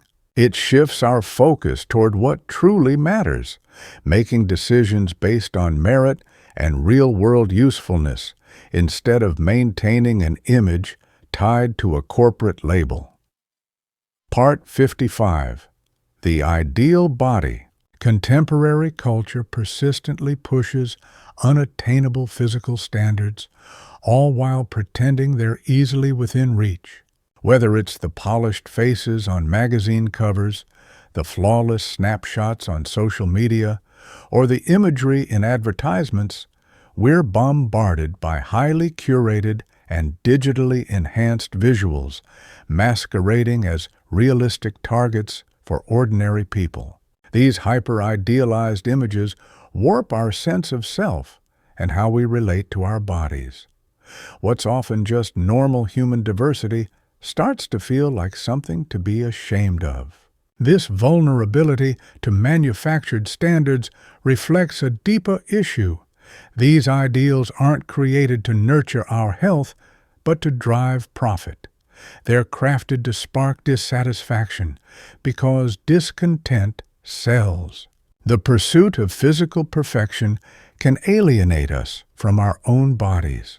Striving to match these unrealistic ideals frequently pushes people toward extreme or harmful practices, efforts that are usually expensive, time-consuming, and often ineffective without the advantage of specific genetics. We end up feeling embarrassed by traits that are perfectly natural, treating them as flaws. As a result, enormous amounts of time, energy, and money are funneled into appearance, often sacrificing our overall health and emotional stability in the process. In this relentless cycle of self-improvement, the body is no longer seen as a vessel for living and connecting with the world, but rather as a project in perpetual need of fixing. Its core role, to enable movement, sensation, and life itself, is overshadowed by constant scrutiny. Perhaps the most harmful part of this dynamic is the way it warps our understanding of what health actually looks like. Research makes it clear that true health shows up in a far wider variety of body shapes, sizes, and proportions than what the media suggests. The so-called ideal physique is typically unattainable without a combination of rare genetics, intensive training, expert styling, perfect lighting, and digital retouching. What's promoted as normal is, in fact, a carefully manufactured illusion. Ironically, chasing this illusion can damage the very health and vitality that such beauty is supposed to represent. Trying to embody a fake ideal can do real harm. Rejecting these false standards doesn't mean abandoning your health. It means nurturing a more realistic, respectful relationship with your body. One based not on how it appears, but on how it feels and functions. This shift requires recognizing the difference between goals that support your well-being and those that undermine it. When you move away from rigid beauty ideals, you create space to appreciate your body's genuine strengths, its abilities, resilience, and capacity for joy, rather than just its aesthetics. Consider the moments when your body has helped you truly live. The ability to care for a child, the strength to summit a mountain, the rhythm to dance freely, or the sensitivity to experience joy and connection. These are the kinds of physical experiences that reveal the real value of embodiment. Releasing the need to meet unrealistic physical ideals allows for a more compassionate and grateful connection with your body, one grounded in appreciation for what it does, not harsh judgment for how it looks. Part 56. Challenging the myth of the ideal morning. In today's productivity-obsessed culture, there's a growing emphasis on engineering the perfect morning. We're constantly inundated with tips and influencer-driven content advocating for elaborate routines, everything from ice baths and meditation to customized nutrition plans and rigorous workouts. These highly curated schedules subtly encourage us to pack our mornings with as many wellness activities as possible. When our own mornings don't measure up to these polished examples, it's easy to feel like we're falling short. This reaction reveals how deeply we've absorbed performance-based ideals that often value visual appeal over genuine well-being. All too often, we mistake routines designed for social media for practices that actually nourish us. The pursuit of a flawless start to the day can warp our sense of balance. We may adopt ambitious routines that quickly unravel when confronted with life's inevitable fluctuations, changing sleep habits, family obligations, unexpected work pressures. As a result, we end up feeling disappointed or even guilty for failing to meet an arbitrary benchmark. We begin to let the quality of our morning dictate our perception of the entire day. This kind of pressure transforms what should be a calm beginning into a daily evaluation. Instead of easing into our day with presence and care, we treat the morning as a challenge we must conquer. What makes this trend especially troubling is its disregard for the vast diversity in human energy cycles. Scientific studies confirm that people operate on different internal clocks. Some thrive early in the day, while others hit their stride much later. In addition to biological differences, individual circumstances, like caregiving responsibilities, work demands, or health conditions, play a major role in shaping what a realistic morning looks like. Still, the idealized version of the morning routine pushes a one-size-fits-all standard, one that simply doesn't suit many people's lives. Trying to force ourselves into routines that clash with our natural pace or personal context can lead to fatigue, resentment, and burnout. Releasing the need to impress with our morning habits isn't the same as rejecting structure or intention. Rather, it invites us to build rhythms that truly align with our own energy, priorities, and lifestyle, not fleeting trends or external judgments. It also requires that we learn to recognize which routines genuinely support us and which ones exist only for show. When we move away from overly optimized formulas, we allow ourselves the freedom to create mornings that are functional, sustainable, and nourishing. History is filled with high-achieving individuals whose morning practices would be seen today as inefficient. Late risers, slow starters, creatives who eased into the day at their own pace. These examples serve as powerful reminders that there's no universal formula for a productive or fulfilling life. By embracing a more adaptive, self-aware approach to our mornings, we reconnect with what genuinely sustains us. Letting go of rigid expectations opens the door to routines that honor our real needs and support our unique path forward. Part 57. Releasing the need for constant planning. For many of us, unstructured time or an uncertain future doesn't feel freeing. It feels disorienting. Instead of embracing the openness of an unscheduled day or an undefined life chapter, we often experience unease, as if we've lost our bearings and are drifting aimlessly.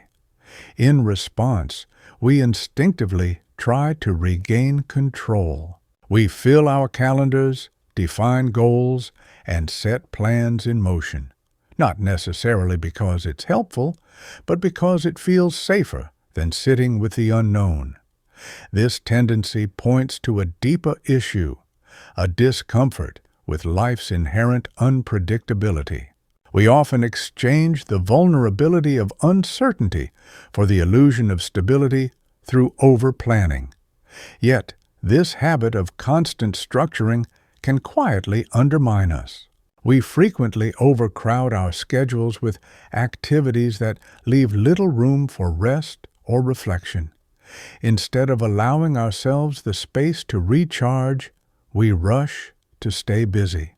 We make hasty decisions, locking ourselves into commitments before exploring other possibilities. As a result, spontaneous joys and unexpected growth opportunities are pushed aside by rigid routines. Time begins to feel like a checklist of obligations, not an open field of potential. The future becomes something to control, not something to experience. This approach has a hidden cost. It often eliminates the very conditions that foster clarity, creativity, and renewal. Research consistently shows that our most profound insights and imaginative leaps often occur when we're not actively trying to produce results. When our minds are free from structured goals, they begin to wander, connect ideas in new ways, and generate original thought. Ironically, our obsession with being productive can choke off the deeper productivity that only emerges in stillness. In many cases, we prioritize immediate comfort over deeper, longer-term growth. The structure we impose may appear efficient, but it often masks an inefficiency at the core. It blocks access to meaningful understanding and innovation. Letting go of this impulse to constantly plan doesn't mean abandoning all direction. It means cultivating the capacity to tolerate the unknown and to recognize the value in moments that lack definition. This shift calls for discernment. We must learn to distinguish between planning that truly supports us and planning that merely quiets our anxiety. When we stop clinging to the need to predict every step, we make space for insights and experiences that only arise when we loosen our grip. Life's most pivotal transformations often don't come from meticulous planning. They emerge in the space we allow for the unexpected, the chance encounters, the impulsive experiments, the doors that opened because we weren't too busy to notice. These are the moments that remind us of what becomes possible when we stop trying to orchestrate every outcome. By softening our attachment to always having a plan, we open ourselves to a richer way of living, one in which surprise, growth, and change can occur organically. And in that space, we often discover possibilities that no amount of strategizing could ever foresee. Part 58. Revisiting the Past. Many of us spend a significant amount of mental effort dwelling on things we wish we'd done differently. Whether it's a cringeworthy conversation, a regrettable decision, or a lost opportunity, we often replay these moments in our minds as if they just occurred, even when they happened years ago. These recollections can stir up old feelings of embarrassment, remorse, or frustration, despite being long behind us. Instead of seeing these experiences as part of our past, we sometimes treat them as defining traits of who we are today. This habit reflects a deeper difficulty, the challenge of distinguishing who we once were from who we are now. Rather than recognizing past mistakes as steps along the path of personal development, we allow them to become harsh verdicts on our identity. This fixation distorts the way we relate to our own life story, turning moments of learning into lifelong labels. Rehashing things we can no longer change only brings unnecessary suffering. It may also lead us to play it safe, avoiding situations that carry any risk of repeating old errors. Even when the lesson has already been absorbed, lingering guilt can shadow our present, undermining our sense of peace and confidence. In these instances, instead of helping us grow, our memories turn into burdens that weigh us down. The problem with this cycle is that it misrepresents how memory and growth actually work. Human memory is imperfect. Our emotions can skew the facts and influence how we recall past experiences. We often magnify our faults while overlooking the broader context or external factors that contributed to the situation. This emotional distortion makes it harder to see what truly happened and what valuable insight we might draw from it. Constant rumination stirs up inner conflict, but rarely offers meaningful understanding in return. We suffer, yet we don't gain clarity.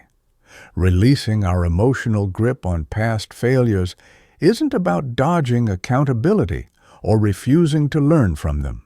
Instead, it means extracting whatever wisdom those moments hold, making amends if needed, and then allowing ourselves to move on. It calls for thoughtful reflection, knowing when looking back helps you evolve, and when it only reopens wounds. By softening our attachment to regret, we make space for a more constructive relationship with our past, one built on perspective rather than punishment. Consider how you might respond if a close friend shared a mistake similar to one that haunts you. Chances are you'd offer them empathy, encouragement, and hope for growth. That imagined response highlights the often unfair standard we apply to ourselves. When we choose to stop obsessing over past missteps, we begin to foster a gentler, more compassionate view of ourselves, one that nurtures healing and progress instead of perpetuating self-criticism. Part 59. Emotional Consistency. Many people impose impossible emotional expectations on themselves, believing they should always feel upbeat or at least consistently stable. When their emotions inevitably shift, they don't just feel sadness, frustration, or anxiety. They also feel guilty or ashamed for not maintaining an emotional equilibrium. This leads to a second wave of distress, compounding what was already difficult to experience. Take anxiety, for example.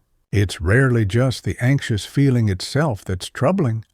It's also the added fear of being anxious, as though the emotion itself is unacceptable. This reaction reveals a common misconception that emotions should be controllable, predictable, and static. When we interpret normal emotional changes as signs of dysfunction, we inadvertently amplify our suffering. Our insistence on always feeling calm or content only deepens our discomfort. Rather than allowing ourselves to move through emotions in a natural, constructive way, we often resist them. We try to numb, avoid, or manipulate what we feel, as though ordinary emotional fluctuations are problems needing solutions. This mindset turns typical human experiences into ongoing internal battles. We pathologize what is, in truth, a healthy part of being human. The tragedy in this cycle is that it runs counter to how emotions are meant to function. Research in psychology repeatedly confirms that emotional health isn't defined by constant positivity or calm, but by emotional flexibility, the capacity to experience a wide range of feelings, including the painful ones. Being mentally healthy doesn't mean avoiding difficult emotions. It means being able to navigate them. What often allows emotions to pass more quickly and with less turmoil is our willingness to accept them as they are. Ironically, efforts to suppress or control difficult feelings tend to backfire. The more we resist them, the more persistent they become. Trying to force emotional uniformity often entrenches the very discomfort we're hoping to escape. Abandoning the quest for constant emotional stability isn't about neglecting your mental health. On the contrary, it means cultivating a more compassionate and responsive relationship with your emotional landscape. It involves recognizing when managing your feelings is helpful and when it's merely increasing your internal tension. By easing up on the need for constant peace or happiness, you create space to engage more authentically with whatever emotions arise. Reflect on how many of life's meaningful moments carry emotional complexity. Watching a child grow can evoke both joy and a wistful sense of loss. Remembering a loved one who has died often stirs sorrow interwoven with gratitude. Anticipating a major transition might bring both nervous energy and genuine excitement.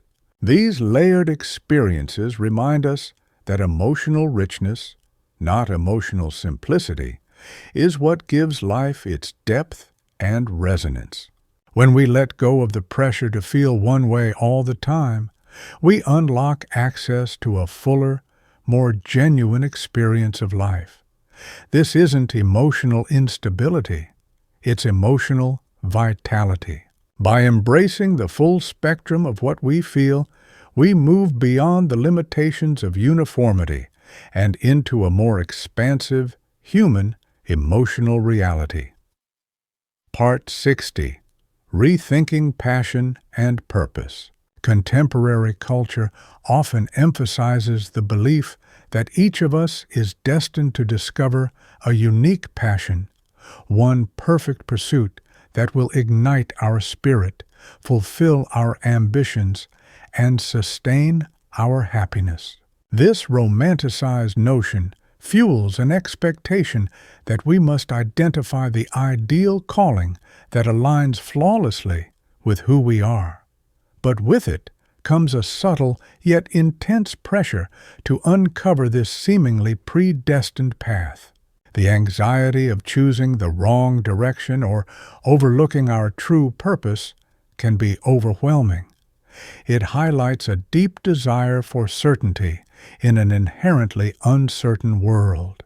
We long for clarity in a domain governed more by experimentation than guarantees.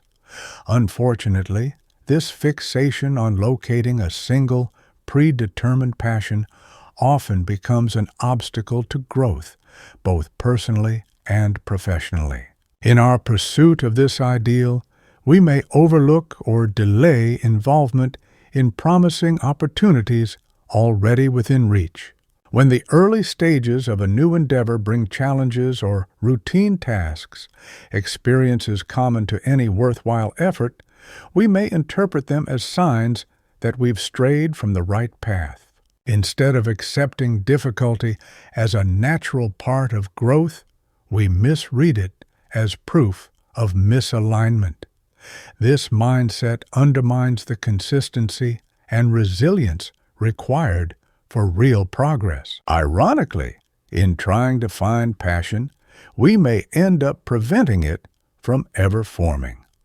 The true problem lies in a widespread misunderstanding of how passion and purpose actually emerge.